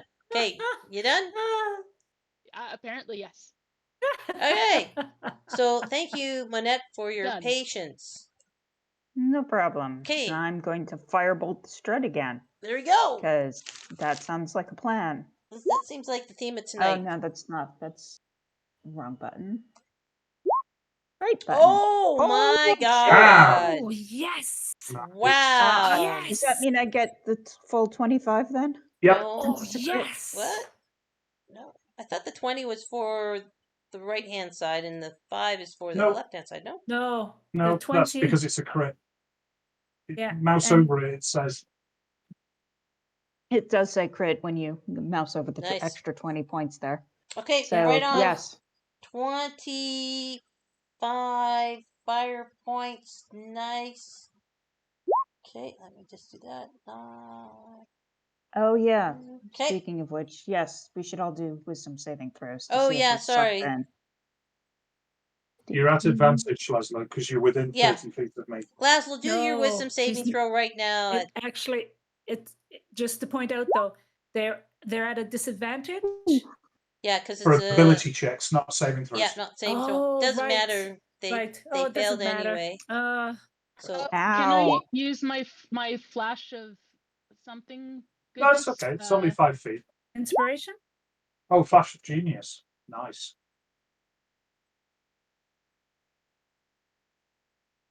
What's your intelligence mod? 5. Oh. Ooh. That would Oh. make you 13. gain the ability to come up with solutions under pressure. You see another creature 30 feet Lovely. makes I've an never seen ability that check or before. That's saving throw. You cool. can use your reaction to add your intelligence modifier to the roll. Sweet. You can use this My feature a character number is a of times genius, I equal am to not. your intelligence modifier. You regain all uses when you think. Okay, so you can do that when you see. Okay, yeah, yourself. Yeah, go ahead, use it. Okay. So It's then I would 13. have 13. 13 would make it, and you're good. Okay. Great. Why should haven't do you one been of bringing these. this up before? Because as I say, I'm not a genius. My character is. So I thought gotcha. it could be somebody else. All right, But and then when I Manette reread it, I was like, makes it oh, as well. me. So that's fantastic. Manette makes it as well. Oh, Yes, that's and hilarious. I am done.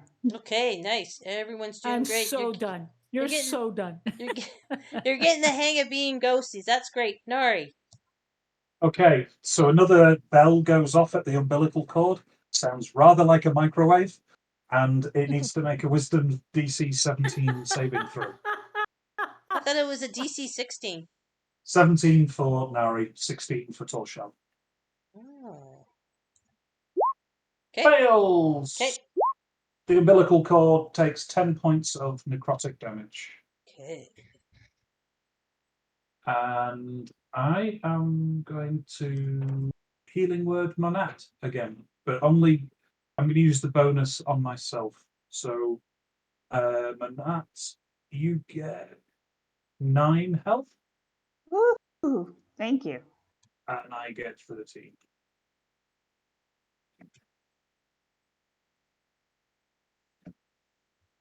Wisdom saving throw with advantage? Wisdom saving throw with Unless you had advantage. something else you want to do. I just thought you got your action, your No, bonus action that's done. action, bonus action. I'm not moving, so you're right. I'm just going to roll this twice. So Oh. 15. Yep, you make it. You're fine. Cool. So I don't know. And that's me. I'm done. All right. Baby not happy. Baby's not getting fed. Baby's going to wah! And if anyone speaks, does anyone speak Celestial? Oh. That's a good question. Nope. I hang on. I do. Nope, I don't. Nari does. Great. You recognize the word daddy. Uh-oh. Oh, this is. And this thing manifests in your presence. Oh, Yeah, it does. It manifests in your presence. So let me add that to the turn tracker. quack, quack. Let's go Oops. down. Let's put daddy. Daddy! I thought the baby was calling Nari Daddy. No, Daddy, whoop your butt. not quite. That would be funny though, wouldn't it? Would be. All right. So we're back up there, and that was part of its legendary actions. It will now send a nether whale. So that was a legendary action. That it gets. Actually, no, that will be its turn. And then we're gonna go to the life stone, which is gonna feed the baby. Another soul gets sucked up the umbilical cord. But does it get stuck because I shot it Nope. with the microwave? No, it's not destroyed. You did give damage to it. Okay. But it it's didn't not flare up again. Okay. No, yeah, it did. You did all that, but it's still Right. functioning. It's not destroyed. So it's Okay, still gonna cool. feed that baby. And you see a soul that gets sucked up, and it seems like it's some kind of humanoid type being sucked up through the umbilical cord, and the baby gives a nice little satisfied. That umbilical cord is almost indestructible because Beam shot at it with really big, damage, and then Laszlo too, and then Nari is still functioning. So I don't know I just if think that's going to be I just think Vic likes burping. strategy. I do like burping. Considering I haven't had dinner yet, yeah, I do. I should have thought about eating some. I thought we would have had more time. But anyway, never mind. That is the lifestone. We start a new round with you, Beam. So is this thing The big penis so strut? is this strut still intact? Hell yeah. It's glowing red though. It's taking some damage. There's some crack in the metal, but it's an adamantine strut. So it's very, very strong. Just so you guys know. It's adamantine, that special metal that is really, really strong and endurable. But it has taken damage. Okay. So Beam understood the game that everybody's playing. So she's gonna aim her arrow to participate at the Fantastic. strut. Yep. Okay, and Nice. It hits. Roll your damage. Yes. please 31. Okay. Ah. Okay, so I want to hold on because I just saw a message that Monette is just be right back. So before I tell you guys what happens, I don't want them to mess it. So we're going to take a 5-minute bio break.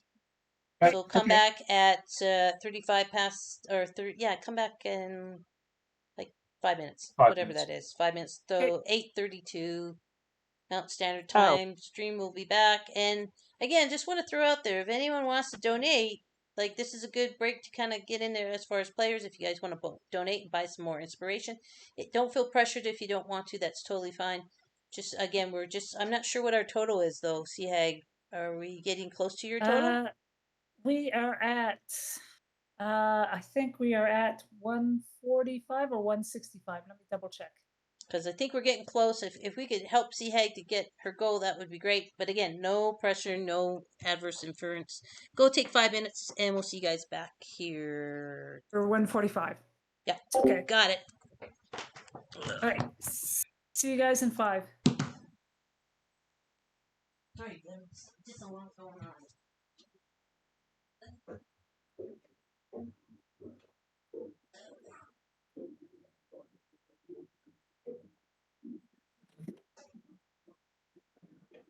Oh.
Okay, I'm back.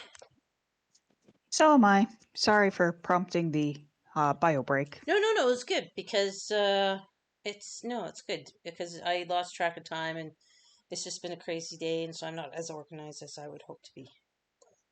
No worries at all. I hope I'm not slipping on. I hope I haven't misgendered you tonight because I'm really tired. Uh, So, no, there was only one who I think that was Bean, maybe? okay. Laszlo? Somebody, but they corrected themselves immediately, so it's all good. Okay, I apologize if I did. I'm really flaking out. It's been a long day, and that Conad thing was like adrenaline. It's like I don't have that much adrenaline in my body. I totally get it. Here, if you're on game text, here, enjoy this.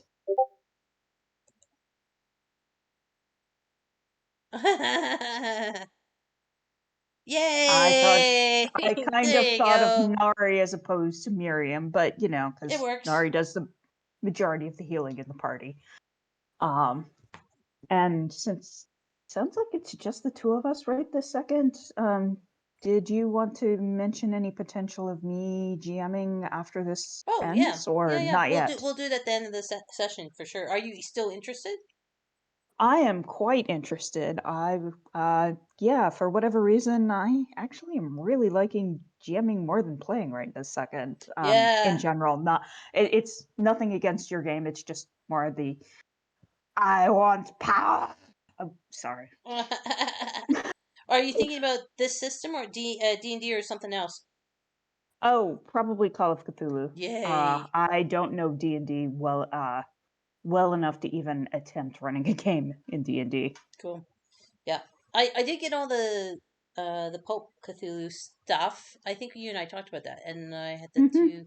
So if you want any of that stuff, let me know. But if you got your own I sent ideas, you the book.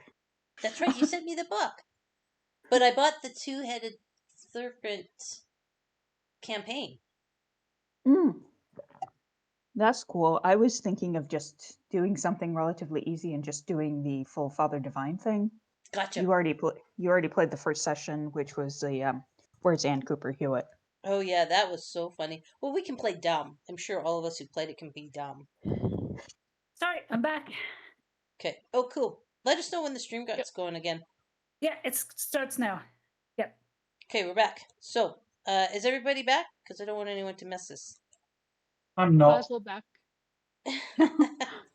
Don't worry, I'm Ren, are sure you John back? can play dead Yep. if need be. All right, Ren. Okay, so Beam fires their astral arrow, as it were, into the strut, finding a weak point.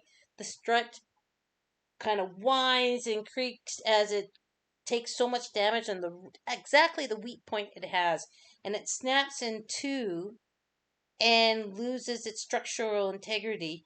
The other two struts cannot hold the weight of the cylinder, and they bend and squeak and grind as metal twists and collapses, and they drop the cylinder with the baby attached with the umbilical cord into the boiling pool of lava beneath to be consumed. And the baby's crying and burnt and smell of flesh, but you guys are incorporeal, so you probably can't smell it, so That's probably for the best. it's probably for the best. So That's good. everything into the drink. Yes, but we still have Daddy to contend with here. Oh Hey, yeah, I'll sorry. take it as a win. Yeah, exactly. Daddy- I'll take it as a win. Yeah, I'm still. Oh, why am I still doing that? So actually, good point. Daddy dissipates as the baby dies too. Oh. Oh. So What Dad, does Ah. yeah, Daddy dissipates because Daddy the baby summoned Daddy, but Daddy dissipates. Okay. Yeah, not cool. That's good because I was Bad. afraid the baby would also call Mommy for Yeah. Get the whole family involved. or possibly goddamn Papa. family, that's all I we don't need. know. Who knows what? Ooh. Who knows Yeah. if it was a same-sex couple or not? But regardless, I don't want to see the second parent, or worse, it could have been a polycule that was parenting that thing. Dear God. Takes a village. Right. Could be the whole Okay, bloody group of shutting them. up. Don't give the GM ideas.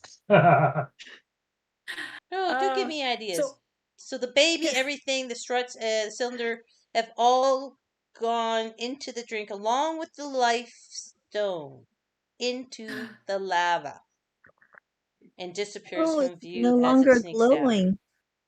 Yeah, that's just because Poor it's not Beam. there, right? So pretend Oh. everything you see, the tentacles, Sorry, all you Beam. see now is. Oh, that was fantastic, Beam. That was the right hit at the right time because it was Oh, yeah. down. It was down to 19 points thanks to everybody else's attack. But it was so pretty. It was so Yeah. pretty. It was. Now all you see is just a triangle pool of lava, and you guys are left as astral forms All floating right. about this chamber. So Beam would really like to investigate these two areas, and should probably call out to others and say, "Hey, there's something interesting here, like here and here, whatever that area entails." Go ahead and roleplay, you guys. I'm gonna take the Um, turn do you tracker mean off because you are out of interesting? combat. Interesting like a necrotic baby interesting, or interesting as in shiny vitality giving orb of life? There's very fun vibrating orbs, and yeah, you should come and hug it. It's so fun, and I think there's an exit, somewhere as well. Laszlo just slowly crosses their arms. I'm gonna float over and it's like, seriously, Beam, Fairy's first vibrator. Oh, Oh, you went there. that's hilarious. That's so good. So, but Miriam does shout up to Beam, bloody good shot. It was a good shot. Thank you. I didn't know that we're playing that before, but I'm so glad I got to participate. Oh, you won, honey. You won. Let's see what else is around here. Yeah, I'm coming to join you. Yep. So role play. You So- guys can move freely about. You're I'm still going- spirits. Yeah, before people disappear off, I'm going to make sure I'm within range of the people that need it. And I'm going to cast Mass Healing Word. Okay. So I think Torshal, Miriam, and Beam are all at full health. But Yeah. Laszlo, myself, and Monat, you all get for like the bark. Yeah. you all get 9, and then Laszlo gets an extra 13. Thank you. So Laszlo, you get Thanks. 22, and Monat and I will take 9. I feel almost like a whole dragonborn again. Well, Great. yeah. I'm gonna go check out Beam's urns. I'm gonna go up and high five Nari, or try to high five, even though Your hands pass through each other. What I do is I want to go up and give Nari a big bear hug, but it kind of like we go and I kind of awkwardly look down and I thought, you get the drift. It's the first time that I don't get my ribs broken. Yay! Yeah, Laszlo goes to pat your back, but due to height, it's just more like the back of your thigh. But respectfully away from any buttocks. This is a workplace appropriate pat. Oh, so I see a gnomish hand come through my knee. I'm like, what the fuck is that?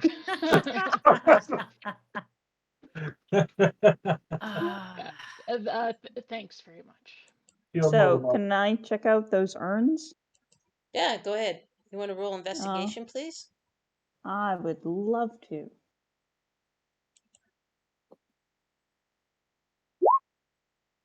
Ooh, 17? 17. That's good. Yeah, you're able to kind of jiggle open the lids, and you see inside are a collection of bones, not bone fragments, but actually whole bones that radiate a magic. And you also, in your investigation, you notice there is a balcony to the south that has some kind of portal or ornate portal, and there's mist inside the portal. Think Star Trek, the original series. Okay. Yeah. Yeah. I'm going to think really hard to everybody, and it's like, hey, let's finish checking out the east and west balconies, lest that portal at the south ends up being something that attacks us again. Like how I triggered the baby. And again, I'm sorry about that shit. This includes you, Torshell. Torshell's quite interested in that balcony and has floated over to take a look at it. If I need to, I will attempt tackling Torshell, even though I know I'm going to pass through. But Beam is gonna investigate another one of the urns on the west side. Okay. Well, you guys have given me a lot to do all at once, so yeah, I mean, we don't even have to have you roll it, Manette. You can like try and stop Torshell, but you go right through. Again, you guys are ethereal in nature. Torshell, you said something first, right? What was are you at the balcony then? Both of you at that southern balcony? Just outside of it. Yeah. Okay. Yeah. Does let's have like Torshell do an Arcana check, please. Alrighty.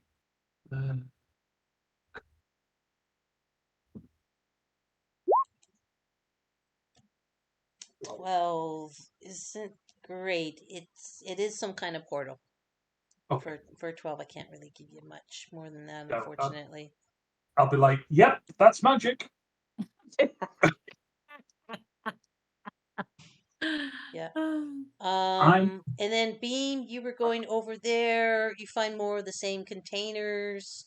Give me an investigation roll to see if you learn anything else. Not so great. Wait, you give me an Arcana roll as well, please. Oh, Better. that's better. These things stink of necrotic magic. Oh, And again, you said stinks. yeah, yeah, stinks of necrotic magic. As you kind of, you're paying more attention to the feel of the magic as you're kind of looking around and looking at the bones. You see that on the bones inside, there are runes inscribed on each bone. Again, these are not fragments, these are actual whole bones, skulls, arm bones, femurs, tiny little pinky toe bones. And they all have runes inscribed on them. And every pot that you look at, the same thing. Except this. The skulls are from different species. You see some that you would associate with Dragonborn. You see some that would be gnomish, some that would be human, some would be elf. Some of species that you don't necessarily recognize. Do we have out of- anybody in our party who can recognize the writing? With a 19, I would have just kind of, like, I would have told you if you could recognize it. Oh, okay. Yeah, if it was something that was knowable with a 19 roll. So, no, I would say probably nobody is going to recognize it. Doesn't mean someone can't try, but if you didn't recognize it with a 19, most likely not. Before I floated over to attempt tackling Torshell, was it one bone per urn, or were there multiples in each? Each urn contains a full body. Oh, Different okay. species. And I just wanted to add something that I've donated $20 American to give each one of you an inspiration roll. Oh, And wow. hopefully Oh, that gets, I thank don't you. know, Seahag, does that get everybody, does that get your total up to your goal? So that makes my goal. Hang on, let me double check. I'm at 185. No, it should have gone No. through more. You're at 185 before I did it. Okay, hang on. Let me. I'm gonna redo it. But no, it might take some time. So let's give it a sec. Okay. Uh, I don't want to slow the game down, but there you go. I've given you guys all inspiration. That's going to be a re-roll inspiration. Enjoy, and well done for defeating that bad baby. Yeah, bad baby. That's a reward for defeating the bad baby. Good job. Okay, sorry. Where were we at? Yes, I answered Monette's question that though each urn contains one full body with all the bones for a complete body or skeleton. it just hasn't processed yours yet. It will in a sec. Okay, no problem. And that will take me above. Let's hope so. Fingers crossed. Fingers crossed. And I ain't giving no more money because I got bills to pay. Yay! I know. All right, here we go. So, anybody else doing anything in this room? I hit. Yay! Thank you. I appreciate that, Fixter. No problem. Good work. I appreciate you doing all the work for this charity stream. Again, Streaming for Survivors. And by the way, guys, anyone listening, Streaming for Survivors is doing events with different streamers for the entire week this week. Yes. So go to their website and check it out. Okay, let's carry on with our game, though. The bad baby's gone. You guys are exploring the room. Who wants to do something else? We had Beam do something. We had Torshell and Monette do something. Let's see what everybody else wants to do. Sorry, go ahead, Seahag.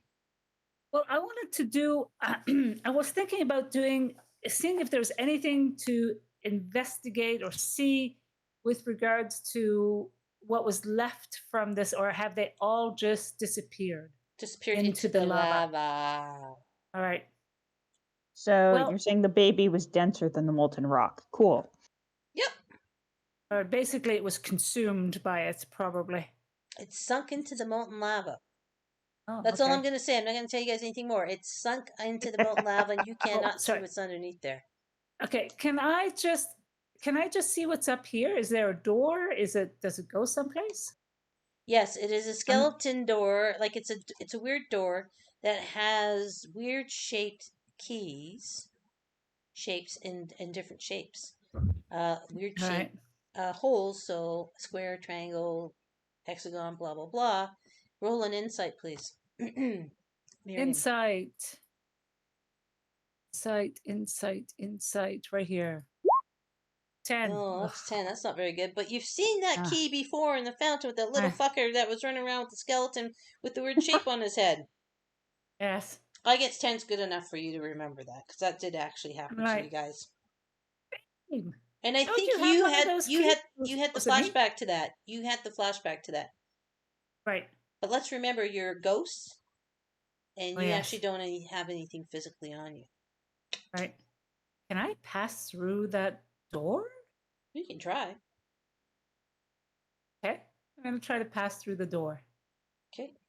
So as let's say you stick a hand tentatively to pass through the door. You see that as your hand goes through the door, it starts to disintegrate into dust. Oh, I bring it back. I bring it back. No. Bring it back, and I know I said you weren't going to have to do any more weird saving throws or whatever, but give me a wisdom check to see if you can manifest that hand again. Otherwise, okay. It's only because you try to do something weird. Yeah. I tried to do wisdom something saving. Sorry, not saving. Wisdom check, please, to manifest your Wisdom hand check. to grow back in your astral self. I think we 13. Yep, lost that's good. Laszlo. You got it. Your All right. hand All right. slowly forms back, Okay. And and I think you're like I cheapishly. slowly move back and Yeah. I say, "Don't go there. Just don't go there, guys. Just don't." And I move back. Yeah, that's a plan. I'd like to try something. Go for it. I'm now, because we're fully in control of our astral selves, I'm going to lower my spirit down to just above the level of the lava, and I want to test. Can I feel the heat? Is this in some way, going to damage me if I go into the lava? I'm like, dude, Oh, that's no. really good. Do a perception check to see again your spirit. But this room has both spiritual properties and corporeal properties. Nice roll. 30-20. Yeah. As you get down, you don't feel Fabulous. heat, but you feel something more.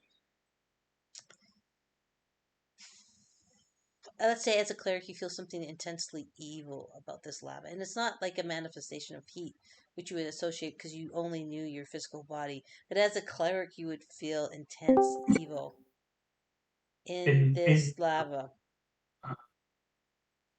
So and with a 20 I would say, yeah, if you get the feeling that if you stuck any part of your astral conscious self in there you would probably be harmed. Okay, I'm going to fly back up. Because I was just wondering about the life stone.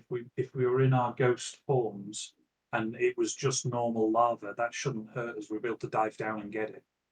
But I'm gonna move away from the lava. Yeah. Like this is a magical chamber. I mean, I think you guys have Exactly. experienced. There's a magical chamber that it crisscrosses the boundary between creation and destruction. With a 20. This is what because we've had both things in both worlds happening so that's what I was wondering. Yeah. That's okay. That's cool. Now, if we're thinking about life cycle of samsara and whatnot, it is, and entropy and all that sort of stuff. Everything that is born, hence the creepy baby, dies, right? And is consumed, right? And recycled and blah blah blah. So yeah, it's life and death, creation and destruction. Fills your senses with that roll of 20. What senses you have as a cleric.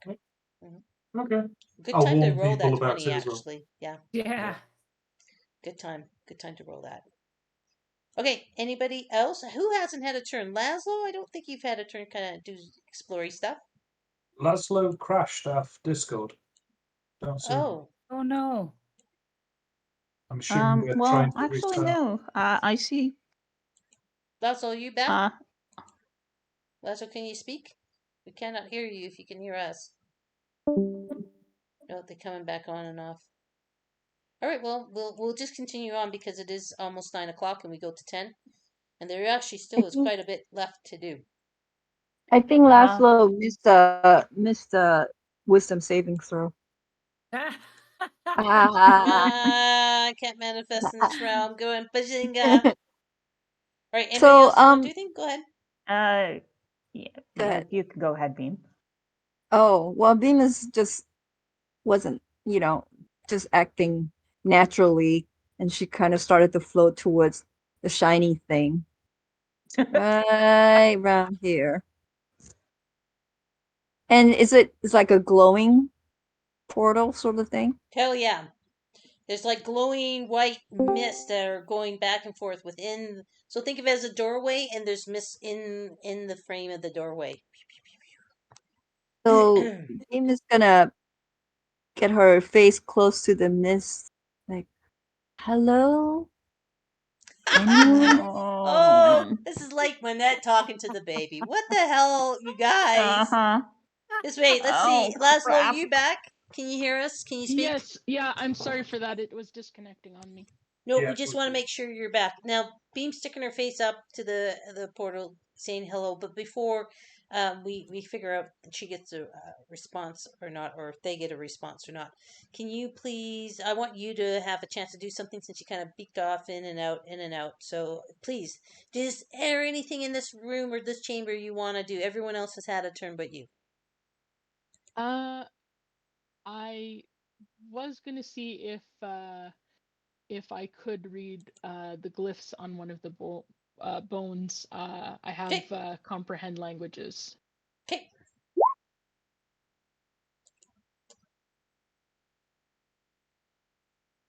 Okay, so it's like an automatic thing. Takes about 1 minute to read 1 page of text. Does that correspond to one whole skeleton? This is an arcane sigil, right? Like kind of like thing. But actually, go ahead and do it. Like I kind of want to see you do it. What's the spell DC for? That's just your normal. It automatically pops up, right? I think so, yeah. This is going to be a tough thing because I don't think anything in your background would have whatever. But this is a spell. It's a legit spell. Roll a 1d20. Like do a use just roll your spell casting with all the modifiers. I just want to see, just pretend you're casting a spell. I just want to see how well you do for how much I can actually tell you with this spell, because this is something that I think is borderline whether this spell would work on it or not. Give me a roll and let's see.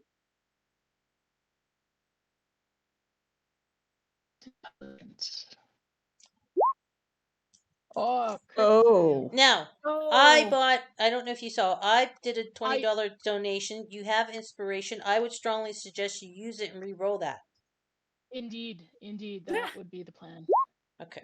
Oh, fucking God. Oh, Seriously. that's just awful. But does anyone want to give Laszlo? I will. Yes. I don't know why Nori you have two. Because Nari didn't use the other one from before. Really? Yes, I think I Yeah, one was for social, one was for Nari. Okay, so I'm going to steal one of these, okay? Yeah. And Laszlo, please. There we go. Fucking right. All right. Use the force. Good. Use the force, Laszlo. Yeah, use the force. Okay, so these particular, so I'll just read you a description of these balconies, right? So the two balconies facing halfway along the room are littered with ornate glass bottles, fluted silver urns, ivory caskets, and other vessels, all of them inscribed with baleful sigils. As you are kind of messing around with them with your comprehend, an excellent row, and thank you everyone for sharing your inspiration with Laszlo to make that work. Thank you very much. What you see is that I can't even pronounce these. These are phylacteries. So they're containers. They're a special ritual item that are each unique, and that inside contains, and the ritual and the runes and sigils are telling you the body of a lich. They're mortal remains after they pass into being a lich. What is a lit? Lich is a really powerful undead. Yeah. Mm-hmm. So these are Oh. really powerful undead wizard who's pursued black magic and narcotic magic to turn themselves into immortal undead beings and intensify their powers. So each one of these containers contains a body of a lich, or the skeletal remains of a lich. Now, with a 25, which again is a beautiful roll, you get the sense that the lich's spirits are no longer connected to these bones or are being blocked in some way, and that these bones are ripe for the taking. I.e., if you wanted a mortal body, these bones could be used to house your spirits. And you would have corporeal form again. Would As that a be skeleton, evil? and you would be in undead form, so turn undead, and all the undead stuff would apply to you. Super duper. Laszlo communicates this as best they can, finishing with, so I'm not sure how you guys feel about leftovers. Yeah. Bazinga!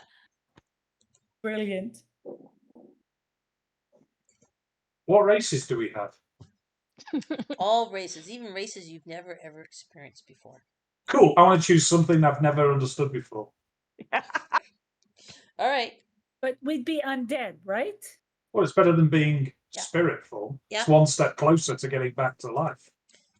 It is, but that would then be your body, and you wouldn't be able to transfer out of it. With the 25, it's going to be like a one-way ticket. Just so you know. So I guess right now our options are undead corporeal form, of a vast array of choosing, or door number 2, sparkly cloud of mystery, which Hey, could why be can't we do bad, both? could be wonderful. Well, Go ahead. I was going to Now- say this is the advantage of running two characters at the same time. Torshal, because he's not here. Yeah. Now you nominated Torshal. And I just want to stop for just a second. So, Beam, we kind of interrupted what you want to do. The information that's now been out, because we did want Laszlo to have a turn in the room, right? That may change what you choose for your action. So just stop and think, and if you still want to go to the door and say hello, you can. But I just kind of want this information before you guys to make your choices, so you'll be able to redo whatever your choices were. Okay? Oh, thank you. Thank you. Yeah. Thank you for that. Yeah. Well, so that means if we choose the undead, so do we redo character sheet and all that and assume a different species and all that thing? Not necessarily for this episode, because we don't have time to do that because it's 9:01. But yeah, we would end up having to do some alterations. We would use your character sheet as it is, and I will make the adjustment for you now having a skeletal house for your spirit. So you wouldn't be a fully fleshed out of, say, if you took an elf lich's bones, you would only be the bones. You'd be a skeleton elf. And you wouldn't necessarily get the racial benefits from that. But you would be undead, and so any spells against the undead would have effect on you. And it'd be also interesting if the cleric cast turn undead, because that would work against you as well, your own self.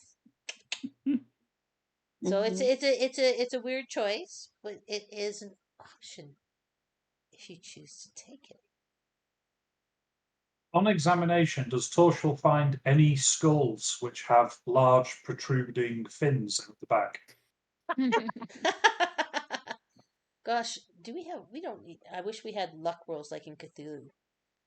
Do an investigation roll and see if you find anything. For Torsha. Yeah. 17. Sure.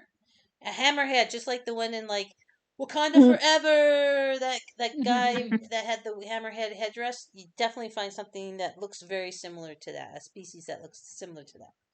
Torshall Which- is extremely tempted. It is an upgrade to Torshall's own shell. Let's just bring Torshall's own shell, or fin. It would be a hammerhead, so it'd be wide, blah blah blah.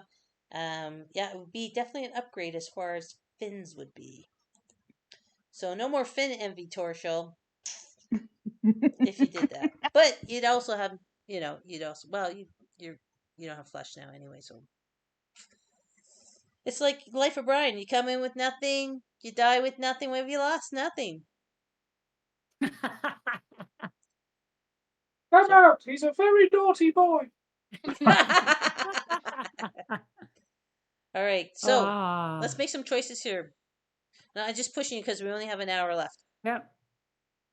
So, anybody interested in getting a Skeletor body? Torshall is.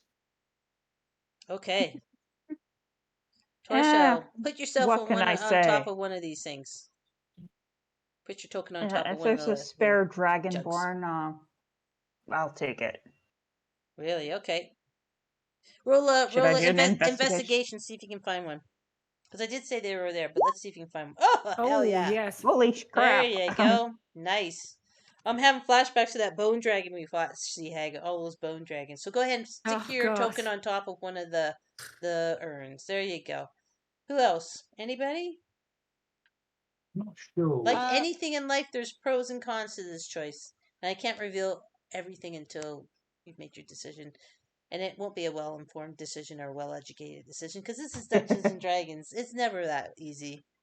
In theory, we'd be keeping kind of our class and our level type thing, but our race would be different. And there's going to be a lot of things different. I keep telling you, you got a skeleton for a body, and you're undead. It's not going to be as simple. Oh, you keep that. No, there's going to be consequences. Actually, before I make the final choice, do I have any sense of whether or not I'll be hungering for the flesh of the living? Roll insight. Sure. I got 24. That was to find the right body. Oh, wow. Oh my gosh. Oh, okay. Brilliant. Nice. Brilliant. Wow. Okay. So yes, you're going onto a lich's skeleton. They're evil creatures, and it will change your alignment. And it will you will want to eat other living things. You will move. You will all be moved into your alignment would change to definitely evil. That's The influence interesting. of these evil bones would do it to you.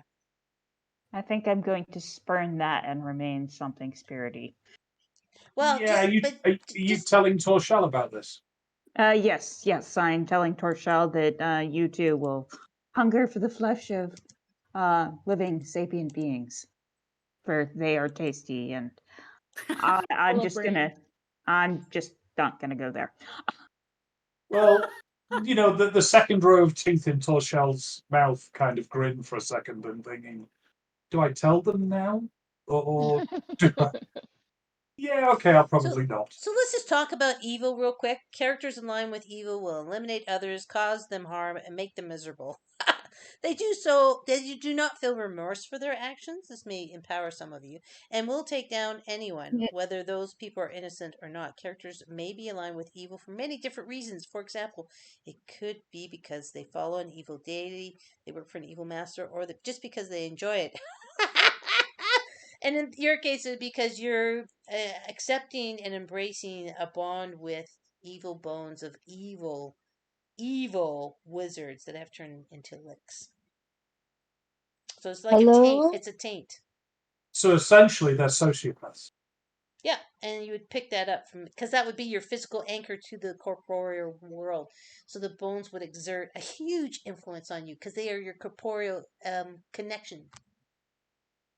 Is there any way to cleanse? No, they're bones of evil licks. Hey, you guys are level 10. Come on. True. So And in the I know, meantime, like licks are legendary creatures. They're terrible. They're evil. Oh my god. And They're Miriam, bad even fucks. before knowing, even before knowing this, would not do this. I mean, she's a paladin. yeah, she's lawfully good. This is not becoming undead is not an option for her. It's as much a restriction than a choice, I think, for Miriam. It's not even a choice. It's just no kind of thing. For Nari, he actually thinks he's elevated from the corporeal body because he's studied and he's a twilight cleric and a druid of the stars. So he actually thinks he's advanced now he's left his body behind. Right. Oh, that's And totally in the fair. meantime, you hear Beam, hello? I'm so tempted to push Beam. Oh God, that's not a good thing. All right, I just want to stop before we go into what Beam's doing. I want choices from everybody. Yes or no to a bone body? No. No.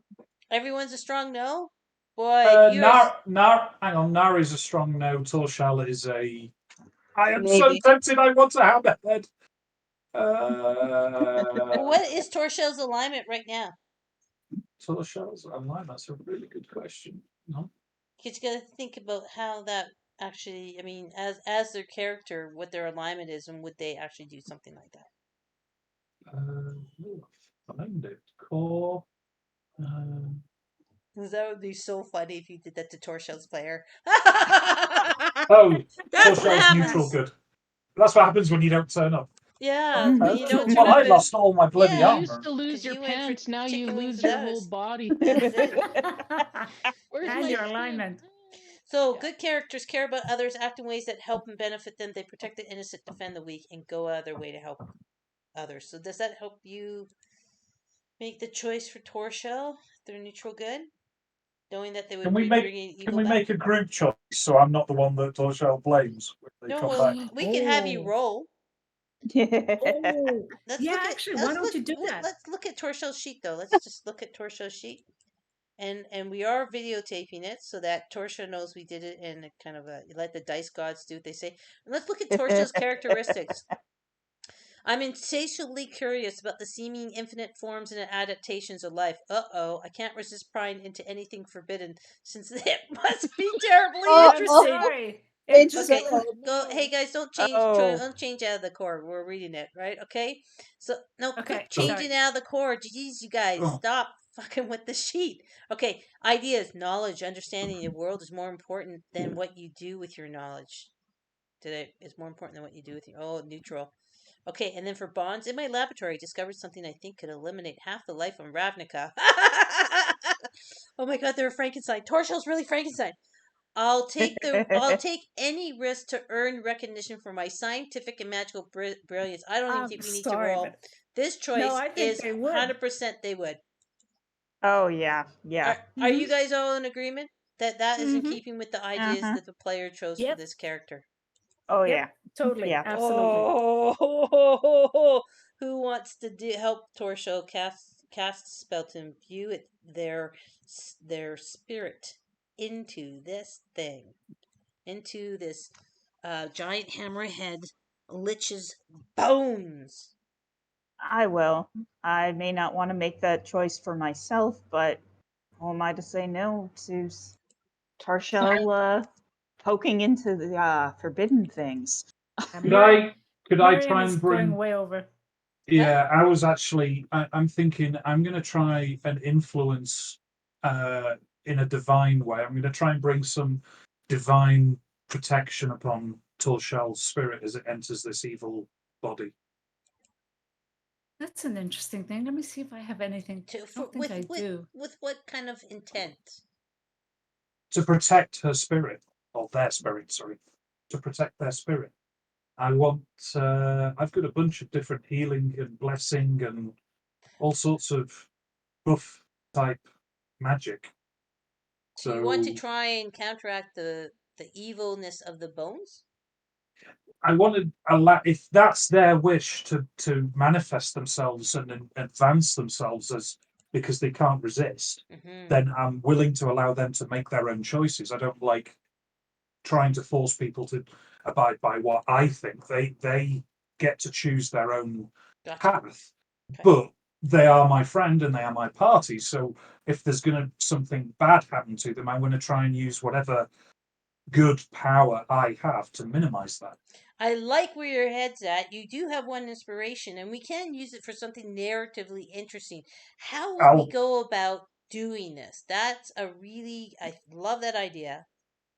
So how about this? I'm happy to give up my inspiration if when Torshal and Manat are casting the ritual to bind Torshal's spirit to the bones, I am also casting my magic. I'm bringing down the power of my divine connection to influence the evil in the bones, so that when Torshal's spirit attaches, there's less evil and just more physical.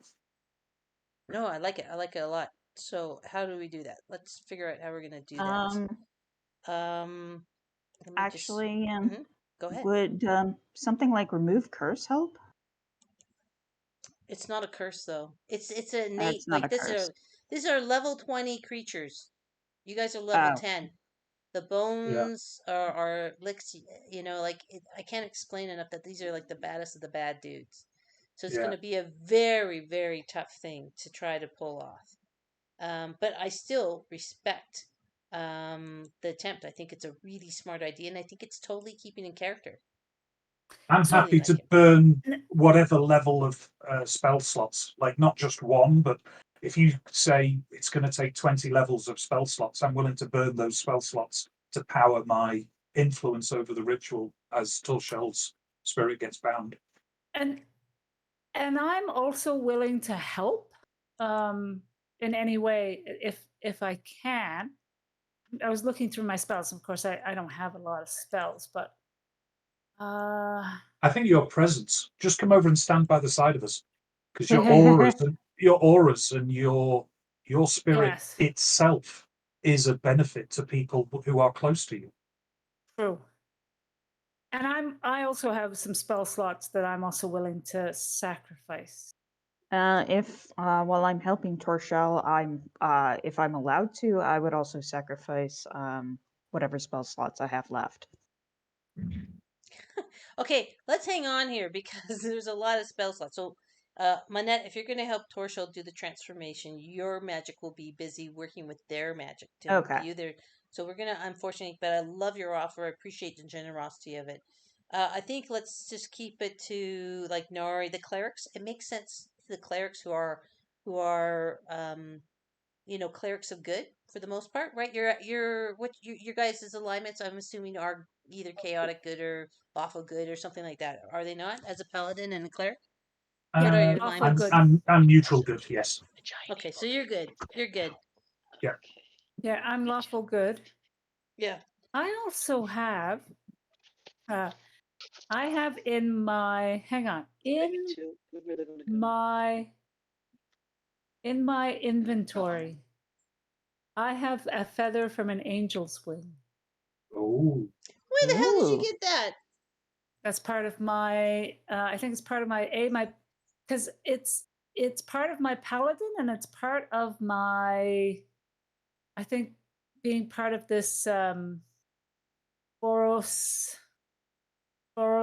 banner Boros Gotcha. group. Oh, that's cool. Because my guild, I would lay down my life for Oriel and the angels. So that's one of my bonds. I love it. How are you So going to use I it? think that's what. So I take it out and Okay. I say, narrate like, if this will help, it is the feather of an angel. It is part of, my bond with my guild and with my paladin. And I think I don't know if it would be something that would be mixed. We could mix it with the container, because if they're going to enter the container. Here's the thing, Laszlo. Yeah. I think and Laszlo, I'm going to use your character for a second. If my cat would quit jumping all over me, I'm going to say that as soon as Torshal said they were interested in taking over the body, Laszlo took the bones out of the urn and has been setting them up in order as best as they can figure out. Because being a technical mechanical person, Laszlo would have the best idea what bone, because it's a different species to a certain extent, would fit into what socket and whatnot. Is that okay with you, Laszlo? Just say the last sentence again. That you are taking the bones out of the urn and setting them up lying on the ground as if there's a skeleton lying there. You're putting the bones in order. The head bones connected to the neck bones, shoulder bones, arm bones, the fin bone. You're getting them all, the bones lined up for an attempt to imbue the spirit into the full skeleton. Ritual. In the correct kind of positioning, so that, if you guys wanted to use, the feather, I would think, would be a talisman of ultimate good. It's angelic in nature. If you want to place it within the rib cage of the skeleton, that might make sense. Does that make sense to you guys? I don't want to take over your agency, or stick it up its Cody bum. I don't know. I was actually going to. I just thought that the feather should go over the right shoulder as opposed to the left shoulder. So when Torshell idea has, when they come into this form, they'll always have an angelic. It's like the devil on the left shoulder and then an angel on the right shoulder. Yep, I like that. But I also have a magic item which I can help, and my cloak billows magnificently. Because we all know billowing cloaks are inherently good. Absolutely. And what do you want to do with the cloak? How would you like to do that? No, my cloak is just billowing. It's doing bugger all hell. It's just you're not billowing. going to attach it to the skeleton or anything like that? No, it's just billowing. No. Give us a performance again for the billowing of the cloak. Exactly. I don't have it on this map, but that's okay. Yeah. Let's see how you billow. There you go, baby. Magnificently. That is wow. Yeah. But again, you don't have. So again, you guys don't have actual physical things. These things you don't have. You can only do astral projection of these things. So astrally, you look marvelous. That's how in your mind you always thought you looked, even when you had it physically. And this, I think we just lost somebody. We lost Laszlo, so that's fine. Laszlo's still doing the skeleton. All right, with bones. Let's say this for the angelic feather. You don't actually have it. It would have to be a part of your soul imbued that you manifest, because you don't have anything physical, because you guys are incorporeal. You're ghosts. Right. Yep. Okay. So a part of your soul. Okay. So that's going to be, you'd have to give up part of, I would have to say that to give up part of your soul, you would lose some of yourself. You'd probably, technically wise, you'd probably have to lose some levels. Shit. Yep. All right. But at the same time, you don't have to do it. It's a good idea. But again, you guys don't have any of your shit. Right? And if you want to manifest it, it's going to have to come from your spirit. It will have to be part of your ether, or whatever is making up the spiritual projection of your soul, right? That's all you really have, is the ability to manifest your soul energy and will. So, hate to rain on your parade like that, but there will be a cost if you want to give a chunk of your soul to try and protect Torshell. Again, Torshell's making their independent, you didn't show up for D&D decision. Right? Yeah. I think we just go forward with the whole thing. And let's just get going, because it's 9:22 and we spent lots of time on this. So, as far as assisting, you can assist Miriam if you want to do your soul thing and manifest as you can, but you would lose some levels because it's going to be a huge thing. So I don't know if that's really what you should do, but it's up to you. So how's this? If I'm going to do that, so how many, and I know we can't really, don't want to get too deep into this. So what I'm going to propose is we roll 1d4 for how many levels I lose, and then if I can use my inspiration to maybe have that. Come on, seriously? Well, I don't know. Okay, no. I'm sorry. I get where you're coming from. Why not, right? That's why we pay for inspiration, and that's when we're raising money for a good cause. You can also come back and say no, but because what I'm trying to get. Okay, what I'm trying to find out is okay if I'm going to lose 2. If I'm more and lose more than 2, I'd be like, no, I don't want to be knocked back that much. Okay, well, what I would say is, you would roll a 1d10, and if you fucked up the roll, you can use inspiration to reroll until we run out of inspiration. And 1d10 and 1d10 determines how many things I lose. Yeah, and you could almost lose all if you roll a 1. Then you're only at level 1. Well, the 1d10 result will be what level you are going forward, and you can use inspiration to reroll, and your friends all have inspiration to lend it to you, right? Yeah, consider mine lent. And if you want to reroll, I'm just saying this is the risk. Yeah. This is actually a really big thing.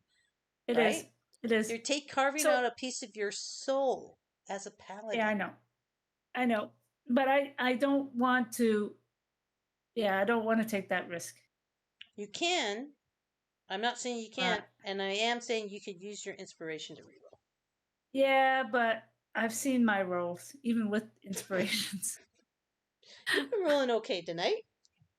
Yeah, I know. That means that I might. There's a good chance that I might fuck it all up. But if you rolled a 10, that means you wouldn't lose any levels, and you would still manage to give that massive boost. All right. Yeah, I'll go for it. I could even give you guidance and give you a default. No, this is going to just be straight I'm up kidding. roll. I'm kidding. Okay. Yeah, we're gonna do it. We'll do it. Fuck just it. Why not? Straight up roll. Okay, so this way, that's what you're doing. So do you want to fix that first? Then we'll figure out what Nari's doing. Then we'll move forward and just do it. Okay, let's see let's see if you can manifest this angel's feather, and at what cost. So go ahead and roll 1d10. 7. Take my inspiration, please. Now, inspiration is just to re-roll.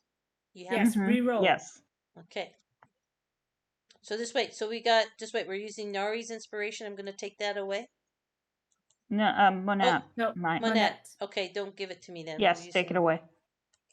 Okay, sorry. Well, now I can't get in there. Go ahead and re-roll if you want to re-roll, Miriam. Come on, baby. For some reason, I can't get into Monette's. Motherfucker! You can have mine too. Oh, Jesus Christ! Okay, there we go. I got rid of mine. Okay, I've got one as well, but I'll take beams. Okay. Yeah. Why not? All right. This is why I donated, so you guys have chances. There you go. There you go. Nice. All right. Thank you, both Monette and Beam. Thank you so much. Oh, I can't get rid of that. We can't sacrifice our meat shield. No losing level. Excellent. Yes. Well done. The dice gods have granted you grace, and you are able to separate this astral angel's feather. And go ahead and describe roleplay what you do with it. So I kneel, and I kind of go into a bit of a trance, and I do this deep kind of Goliath humming, chanting. And I kind of reach this level, and I reach inside my soul, and I just take a little bit of essence, and I bring it out. And I say, Nari? So I'll come across and I'll gently take this feather-shaped piece of spirit in both hands, and I'll wander around. So I'm standing at the hammerhead end of the skeleton, and I'll gently bring it down and turn it over so it's just curling over the right shoulder or the right clavicle, shoulder bone. So just to be clear, so this is so that if successful, we're not going to have someone chasing after our meat body, assuming that we're going to have a meat body later, right? No, this feather is supposed to help Torso resist being overcome it and turned into an evil aligned character. All right. Yes. That sounds When good. they That sounds like a inhabit yes. the skeleton of the evil lich bones. Lick bones. Yeah. Make sense? Are we good? Mhm. Okay, so Nari, now we have to. So, what's your part in this? So I still have the constellation of the chalice, which is the healing manifestation that I can use. I've still got that burning, and I'm going to kneel down and start intoning a ritual, a generic divine ritual of peace and love and healing and goodness as Manat and Torshal's spirit try and attach Torshal's spirit to the bones. So I'm not interfering to stop it. I'm trying to coat it in all things good as it happens. And I'm willing to burn whatever you deem is necessary in terms of spell slot levels to do it, to power it. What's your highest spell slot, and how many My do you have? What is it? Level 4? Level 3? My highest spell slot is level 5, and I have 2 of them. Okay, you'll have to burn 2 level 5 spell slots. What are the spells you have in that level 5? Where are your 2 They're spells? all up spells. I don't have any level 5 spells because I'm a multiclass.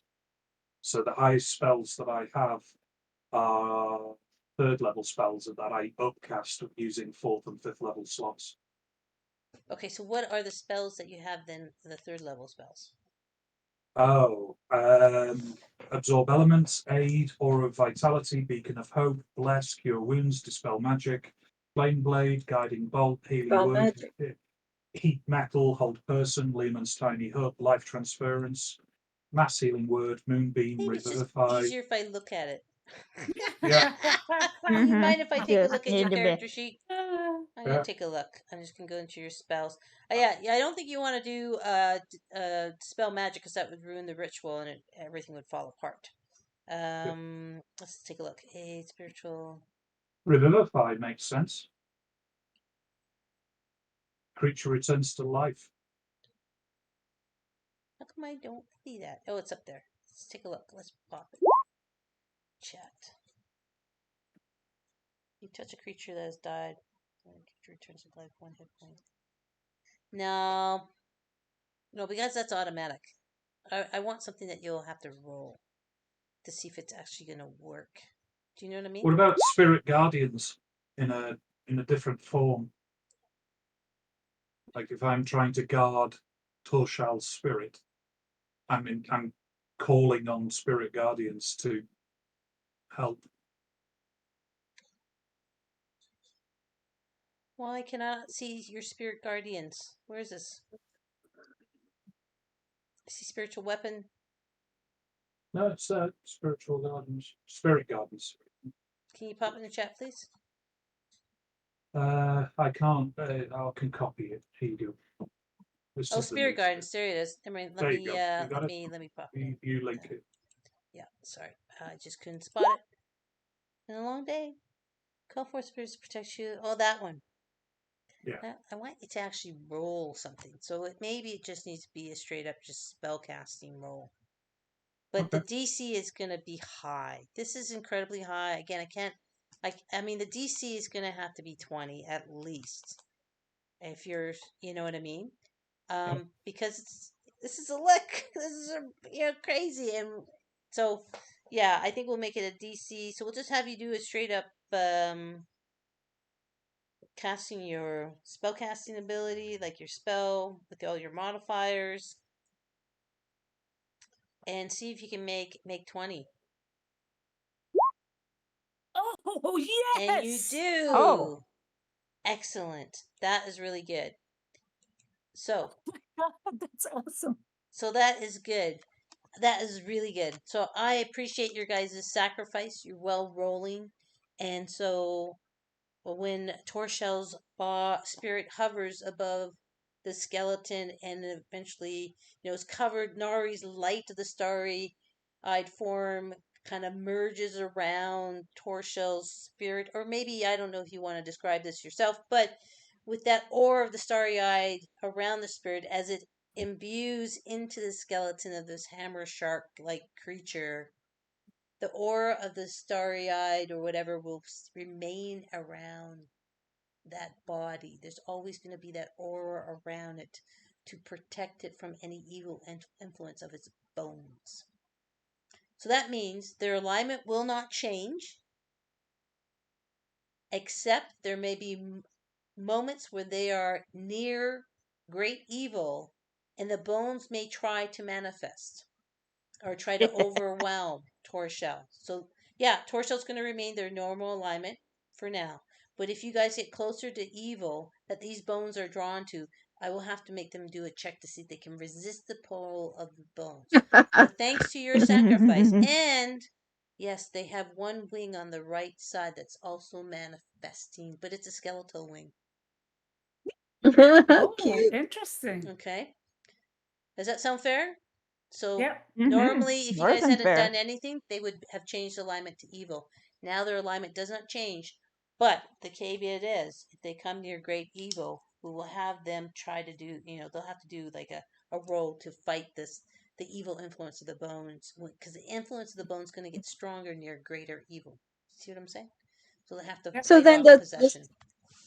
the skeletal wing, its function, is it always to protect? Is it part of the not changing alignment, or is it something that comes into rescue given temptations and stuff?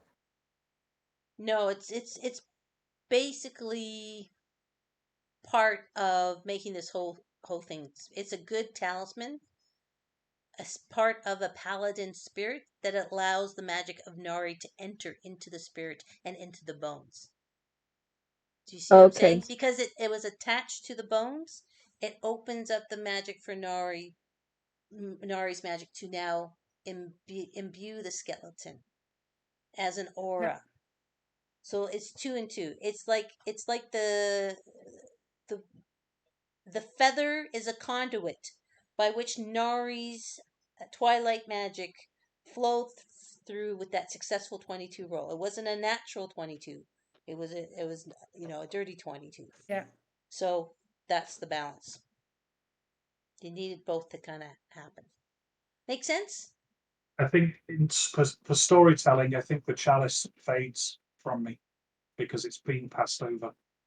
Oh, So although that's it normally beautiful. lasts for 2 hours, it leaves my body and forms with the skeleton. Okay. Yep. I like that. All right. So we're gonna give Torshell a new token. Wow.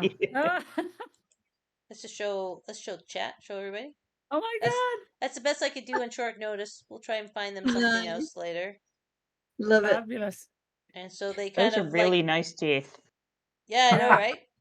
So they rise to their feet, kind of awkwardly, and they can communicate with you mentally, right? Still, because they still are a spirit imbuing this skeletal form, but they now have a body. They are now incorporeal as well.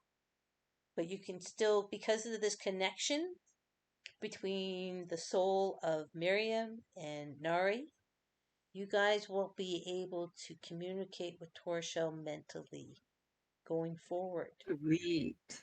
Okay, so just make a note of that on your character sheets. Whoever's doing notes in the player journal, please make a note of that. I know that's a lot to write down, but I certainly appreciate you doing that. And then Torshell. So you guys, it's not a three-way connection, it's a one-way. So Torshell can speak mentally or message to Nari and individually message to Miriam. It is a soul connection to Miriam and I guess a spiritual connection to Nari using the chalice. Does that have any range? That's gonna have, I would say, the same range as message. Okay. We'll treat it like Right. message mechanically, okay? Yep. All right. All right. Everything okay. Finally, Beam has been so patient. So, Beam, are you still standing at the door saying hello? Yeah, hello.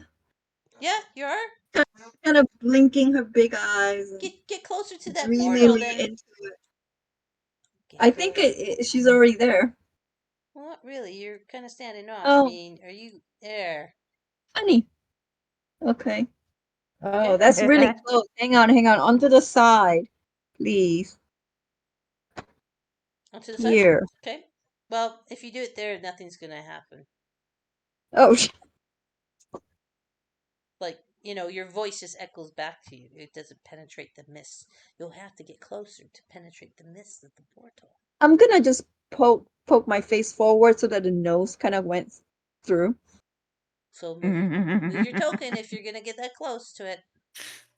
Just the nose, please. Now, if you want to poke your nose through, you gotta get in there. Oh, okay. Like, you gotta get in there. This is the Fine. door. So this is the All door. right. This is the mist post. You gotta actually be in there touching the mist. Pray for me.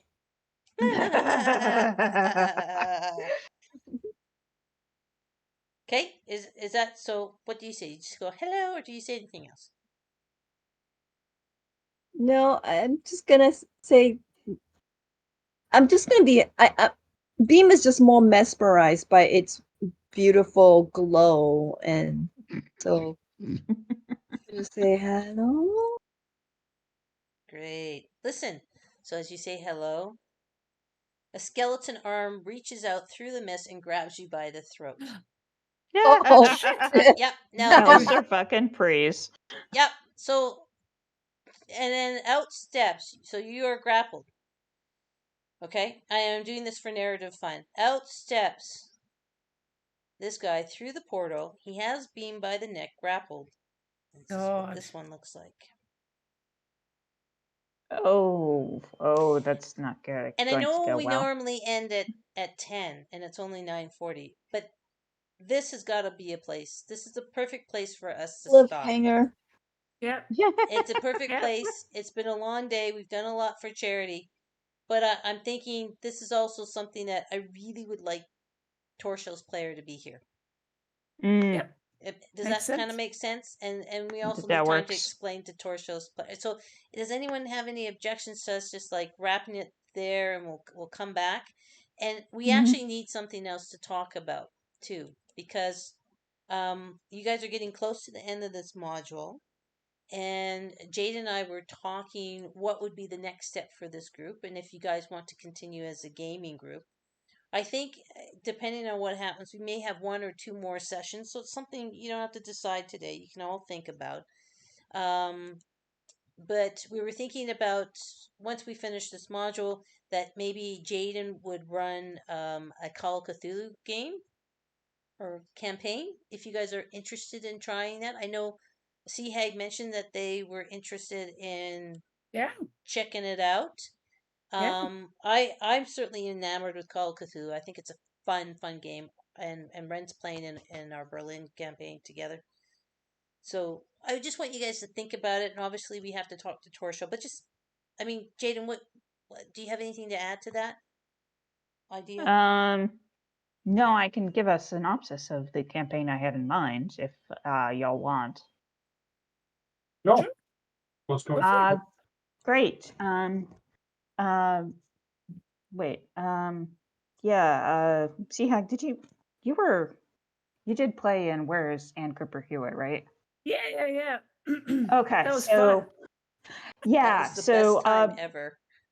So essentially, the Father Divine campaign, Where's Ann Cooper Hewitt, is literally the first session of that, which I realized would make a perfectly fine one shot for people that would want to. But there's about a year's worth of campaign, probably closer to 2 if we're doing it like once a month.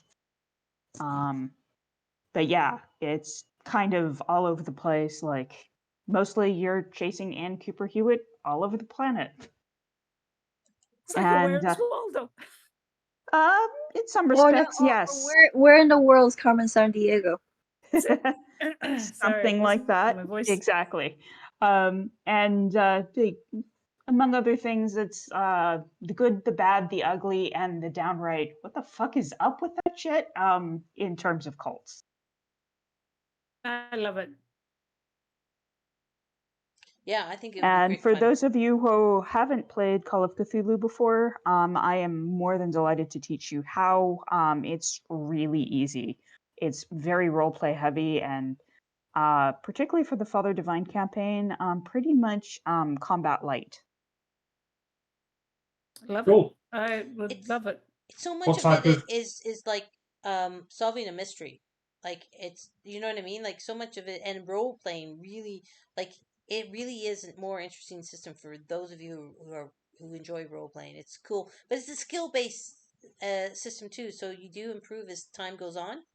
So it's not like you're just stuck with your one sets. You do improve as the campaign goes on. Right.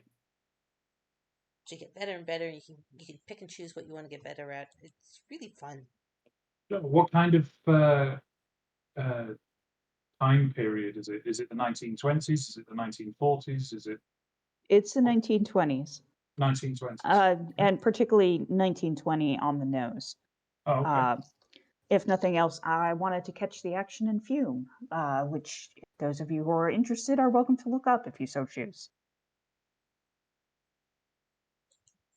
Sorry, say that again. I wanted to catch Fume while it was still going on. Sorry, yes. Here, I'll put it in the chat so you can see. Okay.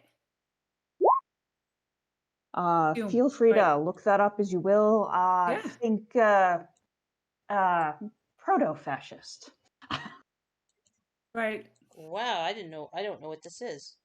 When I did a shit ton of research on this, Wow. a lot of stuff from that period, and kind of took it as an excuse to study a lot of really obscure history. Essentially, Fume is a little town, and I'm forgetting the guy's name. Let me see if I can't look it up quickly. He basically took over this little town. He was a major poet in Italy at the time, World War I vet, and basically commandeered this town that wasn't essentially part of Italy. So he literally just conquered a town, and it was kind of a haven for both fascists and anarchists. Mm-hmm. So it was kind of a wild place where, you got a little bit of everything. Yeah. Oh my god. That's going to be awesome. Where's the link? Where? Oh, there's no link. I just put the spelling of Fume in the chat. Just Google it. Okay. That's cool. Oh, I see. Anyway, things for you guys to think about. We still got a couple more sessions of this, I think, before you guys. And then just on that note, the next session should be April 20. Just wait. We do it every third Saturday. Is that right? Fourth, isn't it? Every fourth? Okay, yeah, great. April 22nd. Perfect. So not even close to Easter, so no conflicts there. So yeah, April 22nd, and that's not Calgary Expo yet, so that's great. So just put that in your calendars. April 22nd will be our next game. Same time, same channel. Same time, same place. I think that's kind of it for us, unless Jaden or anyone else has anything they want to announce, and then we'll just let Seahag. If not, we'll let Seahag wrap it all up. Yes, I'll let. Yeah. Anything else you guys want to say? Hey. That oh my God! It's. I just gotta say one thing. You guys should stop going up and saying hello to weird shit. Hello to bad babies. Hello now. Like honestly, you guys are too fucking friendly. It's just like we don't really have any choice, like we explore, last where else we're gonna go? I know there's nowhere else to go. Like, what are you guys selling? Are you selling Avon or Mary Kay products door to door? Come on. Listen, we do try. We try very hard for the TPK. That's it. We do very much do. TPK, TPK. Yeah, I see now that it should have been Beam that I attempted to tackle there.